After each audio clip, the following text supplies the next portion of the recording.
So welcome dear students and hope that your preparation is going great. So today we will revise the first chapter in organic chemistry, that is actually the sixth chapter in your syllabus, that is haloalkanes and haloarenes. ये chapter बहुत ही ज़्यादा important रहेगा क्योंकि इस chapter से बाकी other units जो है ऑर्गेनिक केमिस्ट्री के वो भी आपके रिवाइज हो जाएंगे, क्योंकि ऑर्गेनिक केमिस्ट्री में ऐसा होता है कि जो एक यूनिट के अंदर प्रिपरेशंस आप स्टडी करते हैं वही दूसरे यूनिट में प्रॉपर्टीज़ होती है. So let's start with question number first. Question number first जो आपका है, देखो यहाँ पे मैंने लिखा है that this is hots, right, और ये भी हॉट्स यहाँ पे, तो ये यहाँ पे दिखाया गया है ताकि आपको आइडिया मिल जाए कि कैसे हॉट्स क्वेश्चंस पूछे जा सकते हैं, और बहुत ही ज़्यादा इंपॉर्टेंट है और आपको ये क्वेश्चंस आने चाहिए. तो पहला क्वेश्चन है आपका that you have to rearrange the following in order of increasing ease of dehydrohalogenation. तो ये एक्चुअली आपकी बीटा एलिमिनेशन रिएक्शन है. तो ये आप सोच रहे होंगे कि क्वेश्चन कहाँ से है, ये एलिमिनेशन रिएक्शन है हैलोअल्केन्स या अल्काइल हैलाइड्स की, ठीक है ना.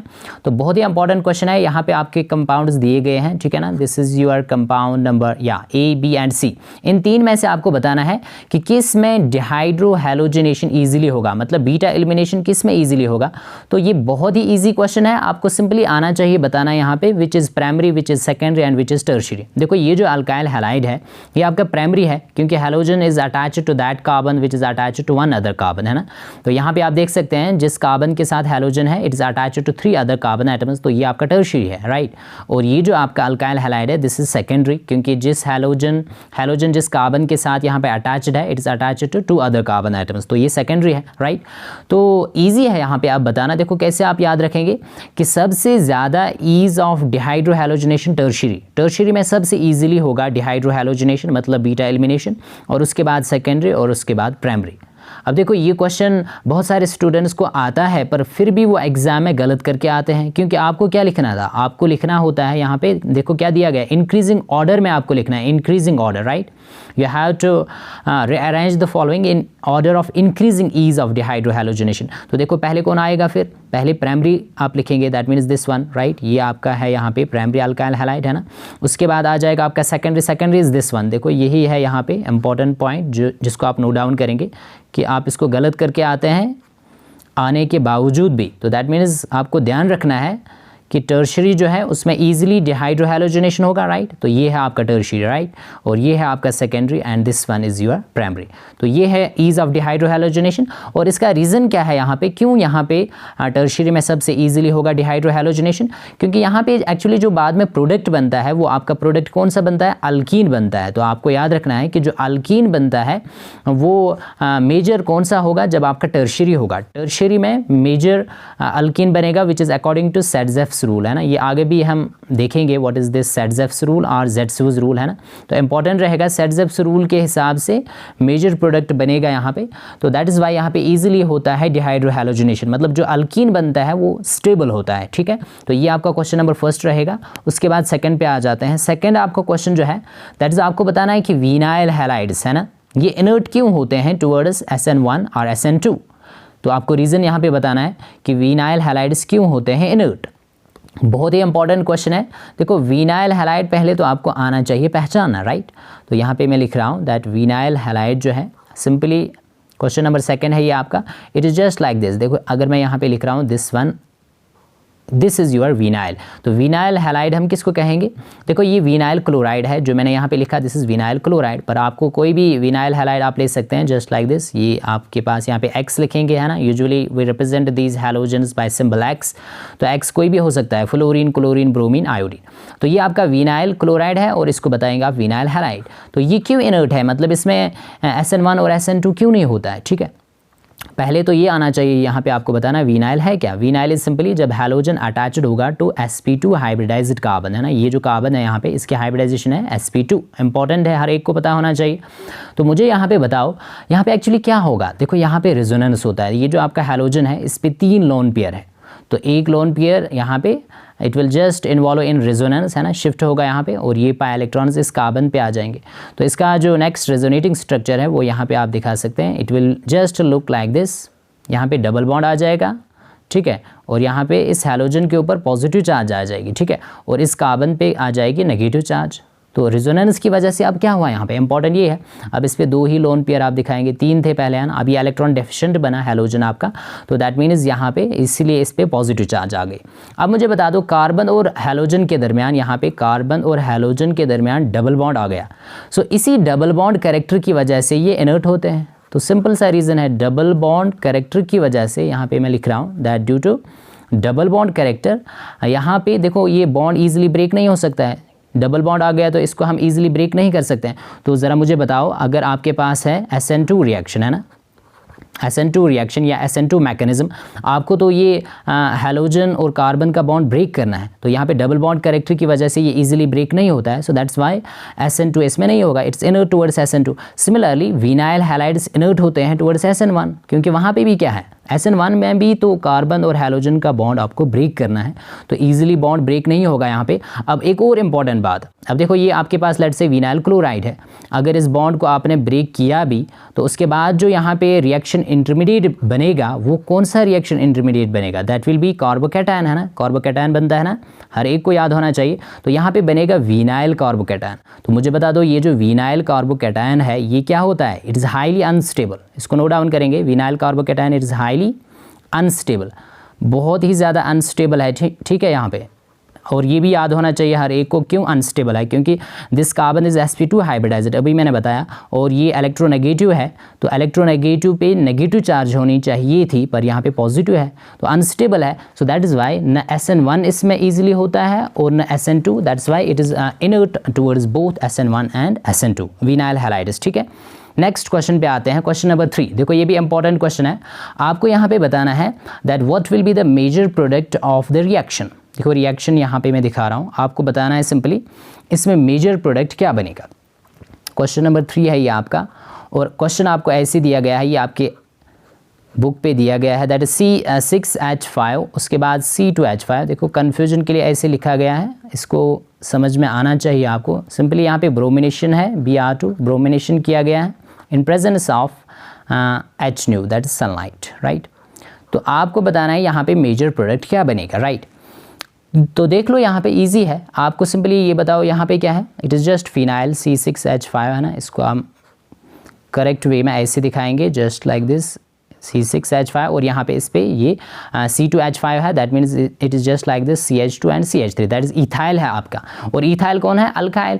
और सभी को पता होगा कि अल्काइल जब इस रिंग के ऊपर होता है, कौन सा ग्रुप है ये, अल्काइल है ना, it is just your electron donating group, it is just your ortho para directing group है ना, ये रिंग एक्टिवेटिंग ग्रुप है। तो सभी के माइंड में आ रहा होगा कि अगर ये रिंग एक्टिवेटिंग है तो यहाँ पे बनेगा, फिर जब हम ब्रोमिनेशन करवाएंगे हैलोजिनेशन, तो फिर क्या बनता है, 2 प्रोडक्ट्स बनते हैं, ऑर्थो एंड पैरा।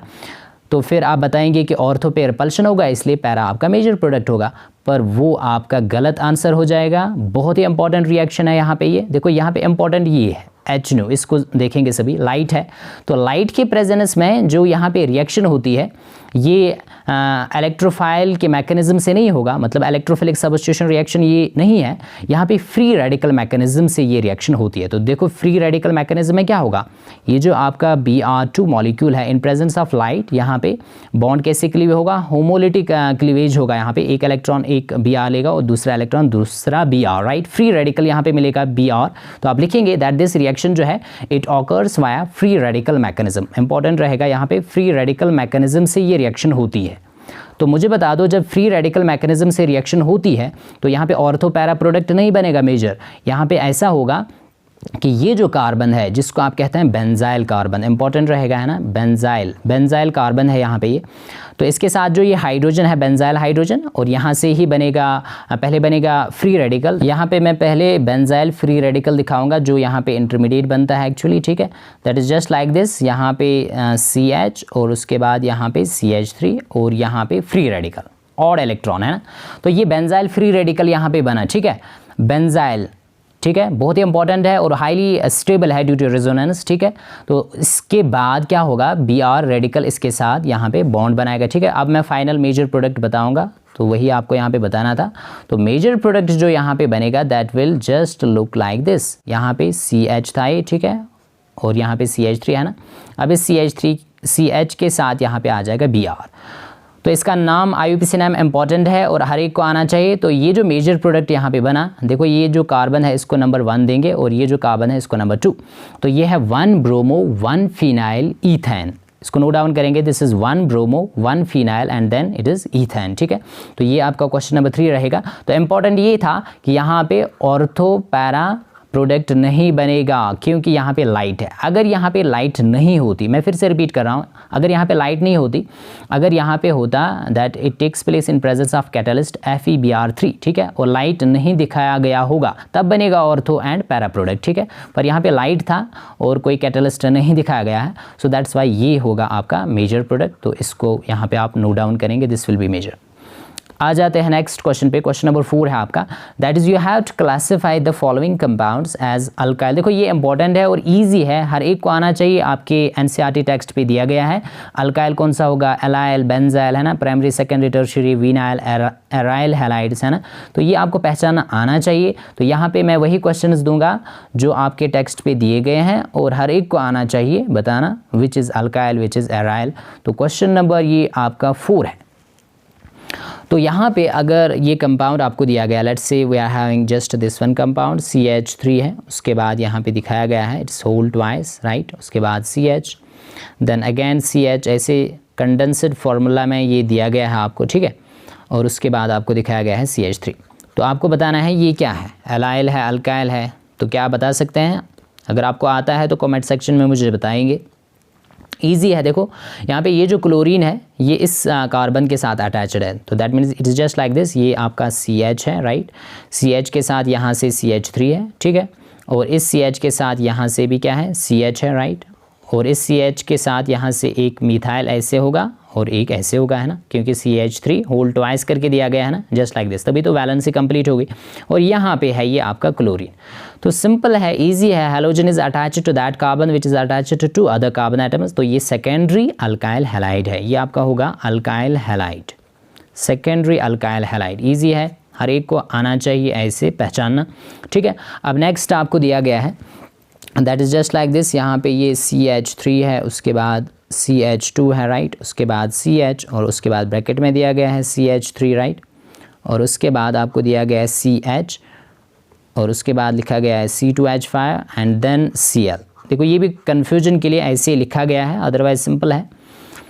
अब यहाँ पे क्या है, ये जो Cl है किसके साथ अटैच्ड है, इस वाले कार्बन के साथ अटैच्ड है, यहाँ पे मैं दिखा रहा हूँ, it is just like this, ये आपका CH है, ठीक है, इसी के साथ क्या है, इसी के साथ Cl है और इसके साथ यहाँ पे अटैच्ड है C2H5, राइट, C2H5, और यहाँ से फिर आपके पास है CH, राइट, और इसके साथ भी क्या है, यहाँ पे मिथाइल जुड़ा हुआ है CH3, और उसके बाद यहाँ से है ये CH2 एंड CH3, ठीक है।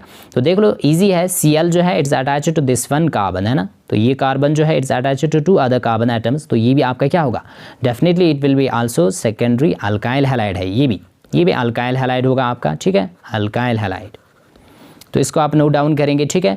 तो ऐसे आपको आना चाहिए। नेक्स्ट कंपाउंड्स यहाँ पे दिखाएंगे जस्ट लाइक दिस। अगर ऐसे कंपाउंड आपको दिया गया है तो आपको बताना है यहाँ पे व्हाट इज़ दिस, अल्काइल है, बेंजाइल है या एलाइल है। इजी है ना, बहुत ही ज़्यादा इजी है पर आना चाहिए, इंपॉर्टेंट है।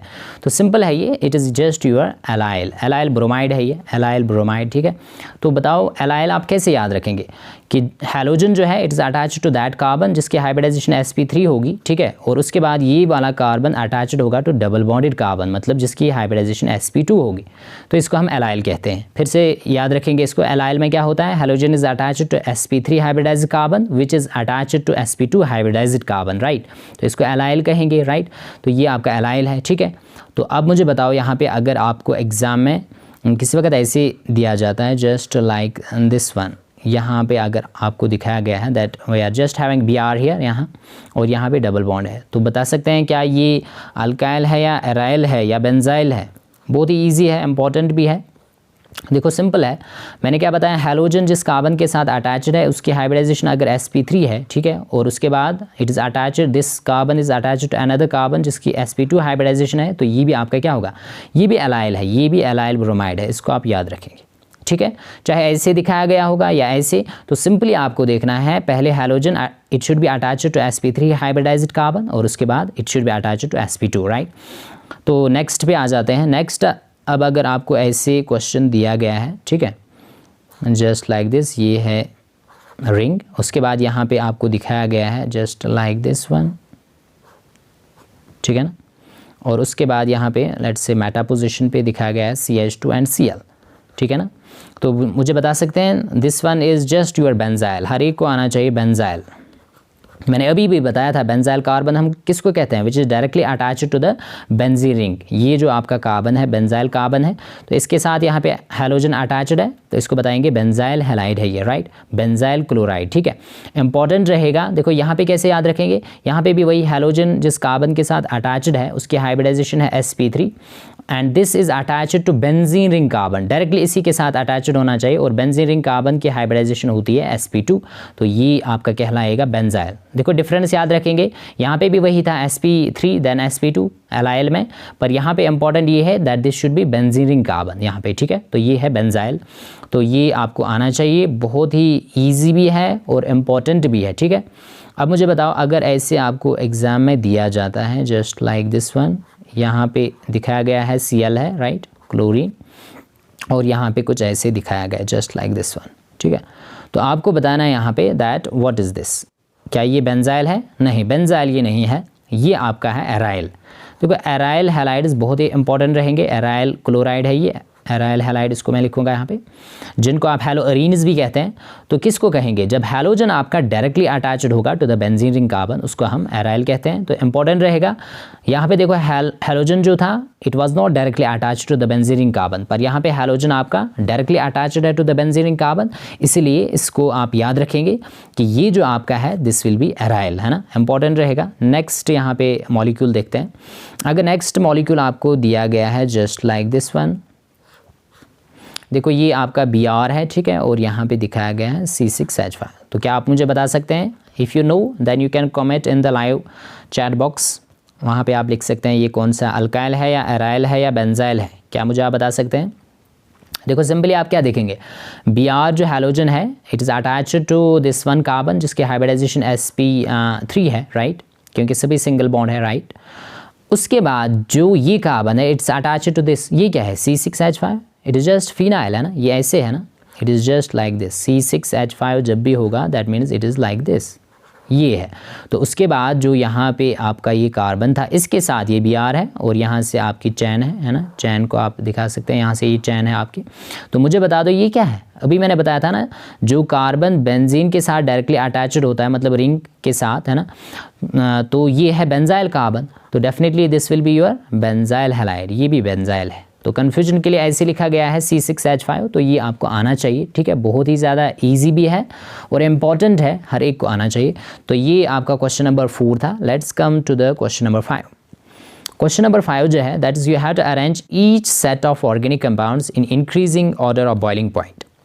देखो यहाँ पे इंपॉर्टेंट है बॉइलिंग पॉइंट, हर एक को आना चाहिए ऐसे। ये फिजिकल प्रॉपर्टी से लिया गया है ना। क्वेश्चन नंबर 5 जो है physical property of halo alkanes या अल्काइल हैलाइड्स। तो देख लो, अगर मैं यहाँ पे आपका पहला सेट बता रहा हूँ, ये है आपका CH3Br, ठीक है। उसके बाद लेट्स से CHBr3 लिखा गया है दूसरा molecule, let's say then we are having CH3Cl, ठीक है।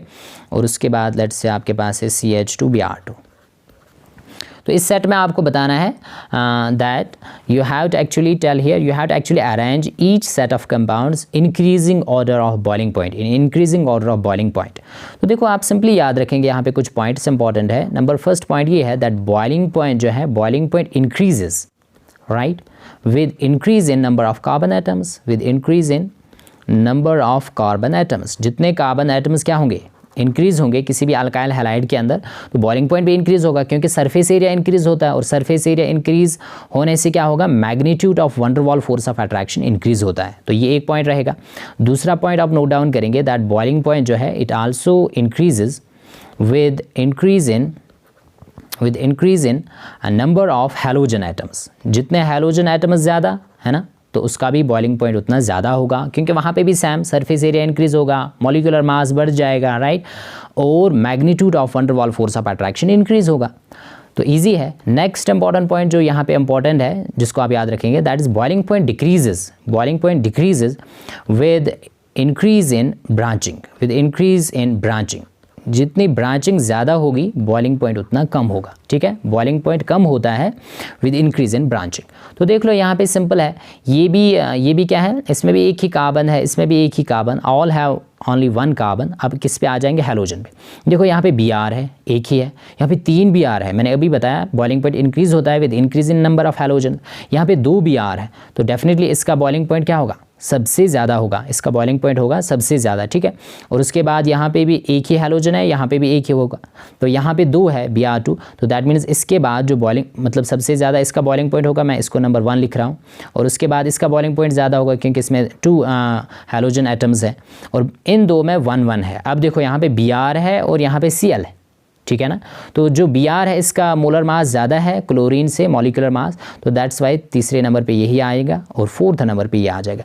तो अब आपको लिखना था इंक्रीजिंग ऑर्डर में, तो यहाँ पे आप गलतियाँ करते हैं। तो कैसे लिखेंगे इंक्रीजिंग ऑर्डर में, तो दैट मीन्स सबसे फर्स्ट आप किसको लिखेंगे, इस 4th वन को, दैट इज CH3Cl पहले लिखेंगे आप, क्योंकि आपको लिखना है increasing order of boiling point, right. उसके बाद 3rd वन को आप लिखेंगे, दैट इज CH3Br, राइट। और उसके बाद आप लिखेंगे 2nd वन को, दैट इज योर CH2Br2, ठीक है ना, इंपॉर्टेंट रहेगा। और उसके बाद आप लिखेंगे CHBr3, तो इसका सबसे ज़्यादा बॉइलिंग पॉइंट होगा, तो ये आपको आना चाहिए, बहुत ही ज़्यादा इंपॉर्टेंट रहेगा। तो ये इसका एक मैंने बताया, नेक्स्ट मॉलिक्यूल मैं यहाँ पे बताऊँगा, नेक्स्ट मॉलिक्यूल्स है ना, उनमें आप ऑर्डर मुझे बताएंगे। देखो अगर आपको एग्ज़ाम में ऐसे दिया जाता है, यहाँ पे ये अल्काइल हैलाइड है, राइट, और नेक्स्ट आपको दिया जाता है लेट्स से दिस वन है, and let's say 3rd one is just like this, let's say this one, ठीक है। तो देख लो यहाँ पे आप कैसे बताएंगे इन 3 में से, let's say this is your A, B and C। A, B, C में आपको बताना है कि बॉइलिंग पॉइंट किसका ज़्यादा होगा, इंक्रीजिंग ऑर्डर में आपको एक्चुअली यहाँ पे इनको दिखाना है। तो देखो यहाँ पे भी इसमें भी 3 कार्बन है, राइट, 3 कार्बन इसमें भी, और इसमें भी आपके 3 कार्बन है। इसमें कितना है 1 2 3 एंड 4, इसमें 4 कार्बन है। तो मैंने अभी बताया नंबर ऑफ कार्बन एटम्स जितने ज़्यादा बॉइलिंग पॉइंट उसका ज़्यादा होगा, तो C का सबसे ज़्यादा बॉइलिंग पॉइंट होगा। उसके बाद ए बी पे आ जाओ। देखो ये जो ए है स्ट्रेट चैन है, कोई ब्रांच नहीं है। यहाँ पे आप देख सकते हैं एक ब्रांच है, ठीक है, ब्रांच है इसमें। तो मैंने अभी लिखा था दैट ब्रांचिंग से बॉइलिंग पॉइंट डिक्रीज होता है, तो दैट मीन्स ए का ज़्यादा होगा और उसके बाद आपका बी का सबसे कम बॉइलिंग पॉइंट ये रहेगा। यहाँ पे आप इसको लिखेंगे this will be the order of boiling point, right. इसको नोट डाउन करेंगे आप दैट बी का सबसे कम और सी का सबसे ज़्यादा बॉइलिंग पॉइंट होगा। तो आपको सिंपली ध्यान रखना होता है नंबर ऑफ कार्बन एटम्स ज़्यादा है, नंबर ऑफ हैलोजन एटम्स ज़्यादा है, तो वहाँ पे बॉइलिंग पॉइंट ज़्यादा, और जितनी ज़्यादा ब्रांचिंग होगी वहाँ पे बॉइलिंग पॉइंट उतना कम होगा। तो फॉर एग्जांपल आप मुझे बता सकते हैं क्या, फिर आप मुझे बताओ कमेंट सेक्शन में, मुझे बताओ दैट अगर आपके पास है लेट्स से नियोपेंटाइल क्लोराइड है आपके पास, है ना। आई होप कि आपको याद आया होगा, है ना। नियो जब हम लिखेंगे, है ना, जैसे एन आइसो नियो का मतलब ही है वहाँ पे ब्रांचेस ज़्यादा है, राइट। और उसके बाद अगर आपको लिखा गया है आइसो, है ना, उसमें एक ही ब्रांच होती है। और एन जब भी होगा स्ट्रेट चेन, तो इस नियोपेंटाइल क्लोराइड का अगर आपको पूछा जाता है क्या बॉइलिंग पॉइंट इसके बाकी आइसोमर्स से कम होगा या ज़्यादा होगा, तो इसमें ब्रांचेस ज़्यादा है तो बॉइलिंग पॉइंट क्या होगा, बॉइलिंग पॉइंट इसका डेफिनेटली कम होगा, डिक्रीज़ हो जाएगा। ब्रांचिंग से बॉइलिंग पॉइंट क्या होता है, डिक्रीज़ होता है। तो इंपॉर्टेंट रहेगा, इसको आप नोट डाउन करेंगे। ये आपका था क्वेश्चन नंबर 5। क्वेश्चन नंबर 6 पे आ जाते हैं। क्वेश्चन नंबर 6 जो आपका है that is you have to tell which compound in the following pairs will react more rapidly या फास्टर इन SN2 रिएक्शन। बहुत ही ज़्यादा इंपॉर्टेंट क्वेश्चन आपके एग्जाम में पूछा जाएगा। देखो चाहे क्वेश्चन SN2 पूछा जाए या SN1, जो आप SN2 में याद रखेंगे वही अपोजिट, उसका अपोजिट जो है वो SN1 में आ जाएगा। सिंपल है, आपको बताना है किस कंपाउंड में, है ना। आपको यहाँ पे कुछ पेयर्स दिए गए हैं, यहाँ पे मैं लिखूँगा उनको। आपको बताना है कि रैपिडली मतलब फास्ट किस में SN2 रिएक्शन होगा या SN2 मैकेनिज्म। किसी वक्त मैकेनिज्म लिखा जाएगा, एक ही बात है, SN2 रिएक्शन या SN2 मैकेनिज्म। तो सबसे फास्ट किस में होगा, तो यहाँ पे लिखेंगे हम। ये आपका क्वेश्चन नंबर 6 है, राइट। क्वेश्चन नंबर 6, पहले इसको रब करेंगे यहाँ पे। क्वेश्चन नंबर 6 देखो, यहाँ पे अगर आपको कंपाउंड दिया जाता है, लेट्स से फर्स्ट वन आपको ऐसे दिया गया है, लेट्स से यहाँ पे Br है, ठीक है, और दूसरा आपको दिखाया गया है जस्ट लाइक दिस वन। तो मुझे बताओ इन दो में से आपको क्या बताना है, फिर से याद रखेंगे SN2 फास्ट किस में होगा, SN2 फास्ट किस में होगा, आपको ये बताना है, ठीक है। सबसे ईजिली SN2 रिएक्शन या मैकेनिज्म किस में फॉलो होगा, ठीक है। तो ये आप इजीली बता सकते हैं। कैसे? सिंपली आपको याद रखना है कि जो प्राइमरी अल्काइल हैलाइड्स होते हैं उनमें SN2 सबसे ज़्यादा फास्ट, उसके बाद सेकेंडरी, टर्शियरी में तो डेफिनेटली SN1 होता है, ठीक है। तो यहाँ पे आप सिंपली याद रखेंगे, मतलब जो प्राइमरी है, primary alkyl halides they will react very fast in by SN2 mechanism, they will follow SN2 mechanism. तो यहाँ पे देख लो, ये आपका है प्राइमरी और ये जो है दिस इज सेकेंडरी। तो डेफिनेटली यहाँ पे इस वाले में SN2 फास्ट होगा, ठीक है। ये आपका पहला दिया गया था। लेट्स से दूसरा जो आपको दिया गया है that is just like this. यहाँ पे आपको लेट्स से Cl दिखाया गया है ना, बॉन्ड लाइन नोटेशन में दिखा रहा हूँ मैं इनको। लेट्स से नेक्स्ट जो आपको दिखाया गया जस्ट लाइक दिस। तो क्या आप मुझे बता सकते हैं SN2 किस में फास्ट होगा? देखो ये क्या है, सेकेंडरी, चाहे कितना भी कंपाउंड बढ़ा दिया गया होगा, है ना, आपको इजीली आना चाहिए। ये प्राइमरी है तो डेफिनेटली इसमें जो प्राइमरी वाला है इसमें SN2 फास्ट होगा, right. So let's see next one. Next अगर आपको कंपाउंड दिया गया है लेट्स से जस्ट लाइक दिस, यहाँ पे Br है, ठीक है, और यहाँ पे CH3 है, ठीक है ना। और दूसरा लेट्स से आपको दिखाया गया है जस्ट लाइक दिस, यहाँ पे Br है और यहाँ पे मिथाइल दिखाया गया है। अब ये इंपॉर्टेंट रहेगा, देखो क्यों इंपॉर्टेंट रहेगा, क्योंकि यहाँ पे ये जो है दिस इज प्राइमरी, राइट। अब ये क्या है, ये भी तो प्राइमरी है। Halogen is attached to that carbon which is attached to one other carbon. पर इंपॉर्टेंट ये है, यहाँ पे मिथाइल है इस नेक्स्ट कार्बन पे और यहाँ पे फिर जो उसके बाद कार्बन है वहाँ पे मिथाइल है। मतलब लेट्स से अगर हम नंबरिंग करेंगे 1 2 3, थर्ड कार्बन पे यहाँ पे मिथाइल है और यहाँ पे सेकंड कार्बन पे मिथाइल है 1 2। तो यहाँ पे एक्चुअली क्या होगा, स्टेरिक हिंड्रेंस होगा, ठीक है, स्टेरिक हिंड्रेंस। और यहाँ पे इम्पॉर्टेंट ये है कि आपको याद रखना है कि SN2 जो है ये वहाँ पे फास्ट होगा जहाँ पे स्टेरिक हिंड्रेंस नहीं होगा। तो स्टेरिक हिंड्रेंस कम होना चाहिए, तो डेफिनेटली वो तो यहाँ पे कम होगा क्योंकि मिथाइल जो है बल्कि ग्रुप ये दूर है इस हैलाइड से, राइट। तो इसमें SN2 जो है फास्ट होगा। तो ऐसे क्वेश्चंस आपको आने चाहिए, ठीक है। लेट्स से अब अगर नेक्स्ट यहाँ पे क्वेश्चन आपको दिया जाता है जस्ट लाइक दिस, ये आपके पास CH3Br है, ठीक है, और दूसरा आपके पास है CH3I, ये भी इंपॉर्टेंट रहेगा। देखो इन दोनों में, दोनों आपके हैं प्राइमरी अल्काइल हैलाइड्स, ठीक है। पर आपको क्या बताना है, आपको बताना है SN2 फास्ट किस में होगा। तो किस में फास्ट होगा, फास्ट उसी में होगा जहाँ पे कार्बन हैलोजन बॉन्ड वीक होगा। कार्बन हैलोजन का बॉन्ड क्या होना चाहिए, वीक होना चाहिए, क्योंकि इसको ब्रेक करना है। तो देखो ये CBr के साथ है, यहाँ पे Br हैलोजन है और यहाँ पे आयोडीन है। आयोडीन का बड़ा साइज़ है तो बॉन्ड लेंथ ज़्यादा होगी, बॉन्ड लेंथ ज़्यादा है तो वहाँ पे बॉन्ड स्ट्रेंथ कम होगी, मतलब बॉन्ड यहाँ पे वीक है, तो ये बॉन्ड इजीली ब्रेक होगा यहाँ पे। तो दैट्स वाई CH3I जो है इसमें SN2 फास्ट होगा, इंपॉर्टेंट है। अब देखो यही क्वेश्चन अगर यहाँ पे आपको पूछा जाता है कि आपको बताना है फास्ट SN1 किस में होगा, अगर यहाँ पे आपको एग्जाम में पूछा जाता है SN1, तो क्या आप मुझे बता सकते हैं, है ना। जो अभी तक आपने इनके आंसर्स देखे बस अपोजिट याद रखना है, जिसमें आपका SN2 फास्ट हुआ, ठीक है, उसमें SN1 स्लो होगा। तो यहाँ पे मैं लिख रहा हूँ कि यही क्वेश्चन अगर आपको पूछा जाता है कि SN1 फास्ट किस में होगा, तो तब आप सिंपली क्या याद रखेंगे, दैट टर्शियरी जो है उसमें SN1 फास्ट होता है, देन सेकेंडरी, प्राइमरी जो होता है उसमें तो SN2 फॉलो होता है। तो इसको आप पर्टिकुलरली याद रखेंगे। टर्शियरी जहाँ पे भी आप देखेंगे, टर्शियरी, सेकेंडरी, प्राइमरी, तो उनमें टर्शियरी जो आपका होगा उसमें SN1 फास्ट होगा। अब यहाँ पे इंपॉर्टेंट बात ये है, बहुत ही ज़्यादा इंपॉर्टेंट है, इसको आप नोट डाउन करेंगे, दैट इज़ अगर आपको कहीं पे एलाइल या बेंजाइल हैलाइड दिया जाता है, एलाइल और बेंजाइल हैलाइड, और आपको पूछा जाता है इनमें SN1 किस में होगा और SN2 किस में होगा, ठीक है, एलाइल और बेंजाइल। पहली बात तो ये है, इन दोनों में आप सिंपली याद रखेंगे दे फॉलो SN1 मैकेनिज्म। इन दोनों में SN1 मैकेनिज्म फॉलो होगा, SN2 इनमें होगा ही नहीं, SN2 इनमें होगा ही नहीं। मैं फिर से रिपीट कर रहा हूँ दैट इन दो में एलाइल हैलाइड हो या बेंजाइल हैलाइड, इनमें होता है SN1 मैकेनिज्म। सो वाई, ऐसा क्यों है, क्योंकि यहाँ पे जो इंटरमीडिएट बनेगा वो बनेगा एलाइल कार्बोकैटायन, बहुत ही ज़्यादा स्टेबल है ड्यू टू रेजोनेंस, और यहाँ पे बनेगा बेंजाइल कार्बोकैटायन बेंजाइल हैलाइड के अंदर। तो बेंजाइल कार्बोकैटायन भी क्या होता है, बहुत ज़्यादा स्टेबल होता है रेजोनेंस की वजह से।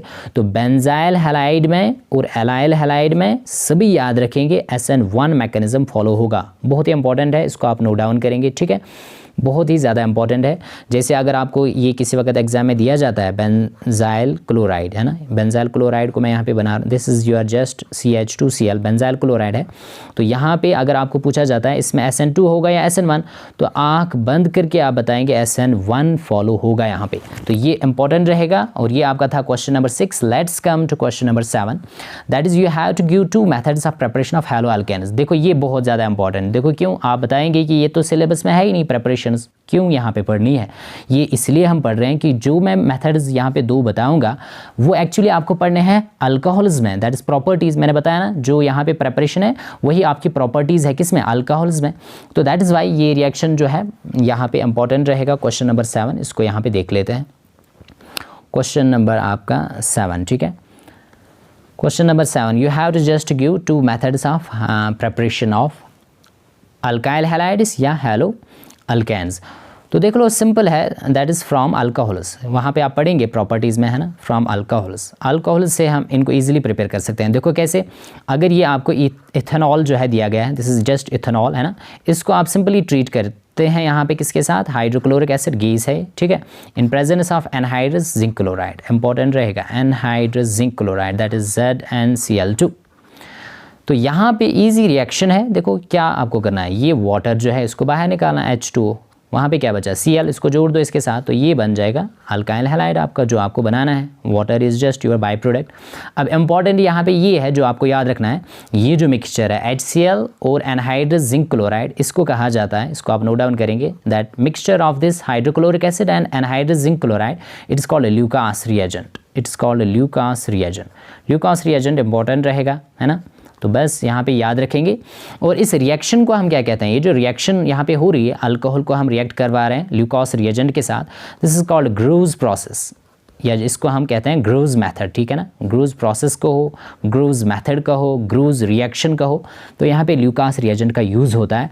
अब यहाँ पे इंपॉर्टेंट ये है, देखो अल्कोहल जब हम पढ़ेंगे तो वहाँ पे ये टेस्ट यूज़ होता है जिसको हम कहते हैं ल्यूकोस टेस्ट। अब बताओ ल्यूकोस टेस्ट से क्या किया जाता है, इससे हम आइडेंटिफाई करते हैं प्राइमरी अल्कोहल कौन सा है, सेकेंडरी कौन सा है, टर्शियरी कौन सा है। यहाँ पे ही याद रखो, बहुत ही ज़्यादा इंपॉर्टेंट है। देखो सिंपली आप क्या याद रखेंगे, जो टर्शियरी अल्कोहल आपका होता है, टर्शियरी अल्कोहल, ये इमीडिएटली देता है टर्बिडिटी। मतलब यहाँ पे टर्बिडिटी जो है, फॉर्मेशन ऑफ दिस, ये जो अल्काइल हैलाइड यहाँ पे बना और वाटर, अल्काइल हैलाइड वाटर के अंदर ये वहाँ पे पूरा टर्बिड हो जाता है, ठीक है, मिल्कीनेस आ जाती है। तो टर्बिडिटी इमीडिएटली अगर आ रहा है तो आपको याद रखना है कि वो आपका टर्शियरी अल्कोहल होगा इमीडिएटली, है ना। तो उसके बाद अगर आपका सेकेंडरी है, सेकेंडरी अल्कोहल, तो इसमें कम से कम 5 मिनट लगते हैं, 5 मिनट्स यहाँ पे लगते हैं, किसके लिए, टर्बिडिटी आने के लिए, ठीक है। So that means if turbidity occurs after 5 minutes then it is secondary. और अगर प्राइमरी अल्कोहल आपका होगा तो तब जो टर्बिडिटी है that only occurs on heating. जब आप हीटिंग करेंगे, ओनली ऑन हीटिंग वहाँ पे क्या आती है, टर्बिडिटी आती है, तो वो तब आपका होता है प्राइमरी अल्कोहल। सिंपल है, ल्यूकोस टेस्ट हर एक को याद होना चाहिए। This is just one of the test to identify primary secondary tertiary alcohols. इसको यहाँ पे ही याद रखो क्योंकि मैं अल्कोहल्स में इसको रिपीट नहीं करूँगा। सो ल्यूकोस टेस्ट से हम आइडेंटिफाई करते हैं प्राइमरी सेकेंडरी टर्शियरी अल्कोहल्स को, ठीक है, अल्कोहल्स को, ठीक है। तो अगर टर्बिडिटी जल्दी आ जाती है immediately, so that means it is tertiary. अगर इसमें 4-5 मिनट लगते हैं तो ये आपका सेकेंडरी होगा। If it only occurs on heating then it's your primary. तो ये आपका यहाँ पे प्रेपरेशन में याद रखेंगे फ्रॉम अल्कोहल्स। अब इसमें और भी यहाँ पे बताएंगे, ये तो था ल्यूकोस रिएजेंट। देखो अब यही अल्कोहल अगर आपके पास है इथेनॉल और इसको आप ट्रीट कर रहे हैं PCl3 के साथ, फॉस्फोरस ट्राइक्लोराइड, है ना, तो यहाँ पे भी आपका बन जाएगा अल्काइल हैलाइड दैट इज क्लोरोईथेन, ठीक है। और इसके साथ आपको बाई प्रोडक्ट यहाँ पे मिलता है phosphorous acid that is H3PO3, है ना, H3PO3। इसको आप इजीली बैलेंस कर सकते हैं यहाँ पे, है ना। क्लोरीन 3 है तो दैट मीन्स यहाँ पे थ्राइस, ठीक है, तो फिर ये भी लेना पड़ेगा 3 टाइम्स, तो ये आपको फॉस्फोरस एसिड यहाँ पे मिलता है। अब देखो इंपॉर्टेंट ये है, देखो किसी वक्त अगर आपको एग्जाम में ऐसे पूछा जाता है CH3 CH2 OH, ये भी है ना, यही है इथेनॉल, जो ये है वो और करके इसको मैंने यहाँ पे ऐसे लिखा, ठीक है। अब मुझे बता दो अगर PCl5 यहाँ पे लिखा गया, PCl3 नहीं है, तब क्या बनेगा, तब भी वही, तब भी यहाँ पे आपका बन जाएगा alkyl halide that is just Sam, that is CH3CH2 Cl बन जाएगा, दैट इज़ द क्लोरोईथेन। पर बाई प्रोडक्ट जो है वो इंपॉर्टेंट है यहाँ पे। तो एक बाई प्रोडक्ट आपका बनेगा HCl हाइड्रोक्लोरिक एसिड गैस और दूसरा बनेगा phosphorus oxychloride that is POCl3। कैसे इसको आप याद रखेंगे, देखो ये PCl5 है, इसमें 5 क्लोरीन है, एक क्लोरीन इसको दे दो तो HCl बाहर निकाल दो, ठीक है। एक क्लोरीन इसको दे दो किसको, इथाइल को, तो क्या बाहर निकाल के लाएंगे इसको CH3CH2Cl that is this one जो प्रोडक्ट आपको बनाना है। अब बचा ये ऑक्सीजन और बचा यहाँ पे PCl3, तो बस ऑक्सीजन को आप दे दो PCl3, तो वहाँ पे क्या निकल के आ जाएगा, दैट इज POCl3, जिसको हम फास्फोरस ऑक्सीक्लोराइड कहते हैं। इंपॉर्टेंट रहेगा। अब नेक्स्ट आप यहाँ पे याद रखेंगे, अगर यही आपका अल्कोहल है और इसको आप ट्रीट करते हैं थायोनाइल क्लोराइड के साथ, that is SOCl2, it's known as thionyl chloride. इसको याद रखेंगे सभी, this is known as thionyl chloride, ठीक है, थायोनाइल क्लोराइड। अब मुझे यहाँ पे बताओ, यहाँ पे भी आपका बन जाएगा दैट इज द क्लोरोईथेन, ठीक है, और इसके साथ इंपॉर्टेंट ये है सल्फर डाइऑक्साइड बन जाएगा, that is SO2 gas, and you will also get the hydrochloric acid gas, that is HCl gas. तो ये दोनों गैसेज है ना, ये एयर के अंदर, एटमॉस्फेयर के अंदर जाएंगे और यहाँ पे आपको प्योर प्रोडक्ट मिलेगा और बहुत ही ज़्यादा यील्ड में मिलता है। दैट्स वाई ये रिएक्शन जो है इंपॉर्टेंट रहेगा। किसी वक्त आपको पूछा जाता है कि अल्काइल हैलाइड्स ज़्यादा कहाँ पे आप बना सकते हैं, ठीक है, कौन सा अच्छा मेथड है अल्काइल हैलाइड्स को बनाने के लिए, तो that's this one, when you just react alcohol किसके साथ, थायोनाइल क्लोराइड के साथ, तो यहाँ पे प्योर बनता है और यील्ड ज़्यादा बनेगा। तो ये प्रेपरेशन भी यहाँ पे आप याद रखेंगे, ठीक है, ये है फ्रॉम अल्कोहल्स, ये भी हम अल्कोहल से ही देख रहे हैं फर्स्ट मेथड ऑफ प्रेपरेशन, ठीक है। अब सेकंड भी यहाँ पे आप नोट डाउन करेंगे, that is very important, name reaction exam में पूछा जाएगा, ये आपको आगे भी पढ़ना है कार्बोक्सिलिक एसिड में, that is called Hunsdiecker reaction, है ना, इसको याद रखेंगे, हेन्स-डेकर रिएक्शन बहुत ही ज़्यादा इंपॉर्टेंट रिएक्शन है ना। हेन्स-डेकर रिएक्शन से आप अल्काइल हैलाइड्स को भी बना सकते हैं और एराइल हैलाइड्स को भी, ठीक है, इंपॉर्टेंट रहेगा। देखो कैसे, simply what you just take the silver salt of carboxylic acid, ये है आपके पास RCOAG, है ना, सिल्वर सॉल्ट है ये कार्बोक्सिलिक एसिड का, और इसको सिंपली ब्रोमीन के साथ ट्रीट किया जाता है, ठीक है, और यहाँ पे इसको हीट किया जाता है, ठीक है, in presence of just solvent carbon tetrachloride. तो देखो यहाँ पे क्या बनेगा आपका, सिंपली बनेगा RBr, मतलब अल्काइल हैलाइड, और दूसरा जो यहाँ पे है कार्बन डाइऑक्साइड बाहर निकलता है, ठीक है, और उसके साथ साथ AgBr, सिल्वर ब्रोमाइड। तो ये रिएक्शन कहलाती है हेन्स-डेकर रिएक्शन, इंपॉर्टेंट है। अगर यहाँ पे अल्काइल के बदले एराइल आप लेंगे, ठीक है, दैट इज़ AR, एराइल को हम AR से दिखाते हैं, तब क्या बनेगा, तब डेफिनेटली आपका बनेगा यहाँ पे हेलोअरीन, ठीक है ना, यहाँ पे बन जाएगा ArBr।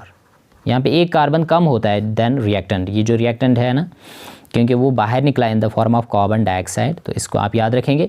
तो यहाँ पे अल्काइल हैलाइड भी आप बना सकते हैं हेन्स-डेकर रिएक्शन से, और एराइल हैलाइड भी। बाद में रिएक्शन आप बहुत सारे खुद दिखा सकते हैं, और आप क्या क्या ले सकते हैं, मीथाइल ले सकते हैं, इथाइल, जैसे अगर आपको एग्जाम में ऐसे दिया जाता है, ये है CH3, उसके बाद CH2 लेट्स से, उसके बाद COOAG, है ना, सिल्वर सॉल्ट है ये कार्बोक्सिलिक एसिड का। मुझे बता दो, अगर ये दिखाया गया है Br के साथ, इसको आप ट्रीट करते हैं, हीट करते हैं, ठीक है, तो आपको यहाँ पे प्रोडक्ट बताना है, ठीक है, मेजर प्रोडक्ट, बाई प्रोडक्ट्स नहीं, बाई प्रोडक्ट्स तो यही बनेंगे, है ना, कार्बन डाइऑक्साइड एंड AgBr। तो देखो सिंपली यहाँ पे कौन सा बनेगा, अल्काइल हैलाइड, है ना, कमेंट सेक्शन में आप मुझे बताएंगे, it will B CH3, CH2 and Br, ये बनेगा, दैट्स योर ब्रोमोईथेन, इंपॉर्टेंट है। तो इसके साथ ये हमने देखे methods of preparation. Question number 7 था ये आपका, क्वेश्चन नंबर 8 पे आ जाते हैं, और इंपॉर्टेंट क्वेश्चन है, दैट्स आपको एक्सप्लेन करना है कि अल्काइल हैलाइड जो है दो पोलर, ये पोलर होते हैं पर ये इमिसिबल होते हैं वाटर के अंदर। देखो यहाँ पे इसका आंसर बताएंगे, अल्काइल हैलाइड्स, इनको हम सिंपली किससे दिखाते हैं, RX से, है ना। तो मुझे बता दो, हैलोजन आपका डेफिनेटली इलेक्ट्रोनेगेटिव है, दोनों इलेक्ट्रॉन पेयर्स को अपनी तरफ अट्रैक्ट करेगा, इस पर स्लाइट नेगेटिव चार्ज आएगी, डेल नेगेटिव से दिखाएंगे ना, डेल्टा पॉजिटिव यहाँ पे आ जाएगा इस कार्बन पे जो ये अल्काइल के अंदर है। तो पोलर है पर फिर भी ये इमिसिबल है वाटर के अंदर। ऐसा क्यों है, क्योंकि एक्चुअली देखो वाटर के अंदर जो वाटर मॉलिक्यूल्स होते हैं वो हाइड्रोजन बॉन्डेड होते हैं एक दूसरे के साथ। जैसे यहाँ पे हाइड्रोजन बॉन्ड मैंने दिखाया, दो वाटर मॉलिक्यूल्स के दरमियान बहुत सारे वाटर मॉलिक्यूल्स होंगे, है ना। तो ये हाइड्रोजन बॉन्ड जो है, इस अल्काइल हैलाइड जो आपका है, ये इस हाइड्रोजन बॉन्ड को ब्रेक नहीं कर सकते हैं। सो दैट्स वाई ये इसके साथ इमिसिबल है, ये पूरा सॉलेबल नहीं होते हैं वाटर के अंदर। या दूसरी इंपॉर्टेंट बात आप यहाँ पे याद रखेंगे वो ये है, अल्काइल हैलाइड्स जो है ये हाइड्रोजन बॉन्ड बनाते ही नहीं है वाटर के साथ। देखो अल्कोहल्स की अगर हम बात करेंगे, अल्कोहल बहुत ही ईजिली सॉलेबल है वाटर के अंदर, ये भी आप याद रखेंगे। अल्कोहल जो है वाटर के अंदर ईजिली सॉलेबल है, क्यों? क्योंकि वो हाइड्रोजन बॉन्ड जो वाटर के दरमियान है, वाटर मॉलिक्यूल्स के दरमियान, उनको ईजिली ब्रेक करता है। और अल्कोहल खुद वाटर मॉलिक्यूल के साथ हाइड्रोजन बॉन्ड बनाता है, पर ये नहीं बना पाते हैं। सो दैट्स वाई ये इमिसिबल है। तो ये इसका रीज़न आप याद रखेंगे। सेकेंड पे आ जाते हैं, Grignard reagent should be prepared under anhydrous condition. देखो ये क्वेश्चन कहाँ से लिया गया है, ये प्रॉपर्टीज ऑफ हैलो अल्केन से लिया गया है। That is reaction of alkyl halide with magnesium, ठीक है। That is preparation of Grignard's reagent, यहाँ पे दिखाएंगे। देखो अगर आपको ये क्वेश्चन एग्जाम में दिया जाता है कि ये आपका अल्काइल हैलाइड है RX, इसको आप मैग्नीशियम के साथ ट्रीट करते हैं, तो यहाँ पे बन जाता है और MgX, that is very important reagent है ना, जिसको आप कहते हैं ग्रिग्नॉर्ड्स रिएजेंट। पर आपको क्या पूछा गया है, ये नहीं पूछा गया, आपको पूछा गया है रीज़न बताओ कि यहाँ पे एनहाइड्रस कंडीशन में इस रिएक्शन को क्यों हम कैरी आउट करते हैं। देखो जब ये रिएक्शन आप टेक्स्ट पे देखेंगे यहाँ पे लिखा होता है ether, in presence of ether we carry out this reaction, but why not water. Water solvent का यहाँ पे क्यों यूज़ नहीं हम करते, इथर का यूज़ क्यों करते हैं इनर्ट है ना एनहाइड्रस कंडीशन में। क्योंकि अगर वाटर होगा, देखो अगर वाटर होगा तब क्या होगा, तब वो रिएक्ट करेगा इस ग्रिग्नॉर्ड रिएजेंट के साथ। वाटर को मैं ऐसे दिखा सकता हूँ HOH है ना, और जब वाटर होगा तब यहाँ पे बन जाएगा आपका और H, दैट्स अल्केन बन जाएगा, ये और यहाँ से आ गया और H यहाँ से है ना। अब वहाँ पे क्या बचा, वहाँ पे बाई प्रोडक्ट आपको मिलेगा that is hydroxy, that's OH hydroxy magnesium halide, ये बनता है ये बाई प्रोडक्ट। तो दैट इज़ वाई यहाँ पे हमें तो चाहिए ग्रिग्नॉर्ड रिएजेंट, पर अगर आपने वाटर यहाँ पे सॉल्वेंट यूज़ किया तब तो ये बन जाएगा alkane. So that is Y इसका आंसर जो आप याद रखेंगे कि ग्रिग्नॉर्ड रिएजेंट क्यों हम प्रिपेयर करते हैं एनहाइड्रस कंडीशन के अंदर, क्योंकि अगर वाटर होगा तो वहाँ पे फिर वहाँ पे अल्केन बन जाता है, वो रिएक्ट करता है ग्रिग्नॉर्ड रिएजेंट के साथ, राइट। तो इंपॉर्टेंट रहेगा।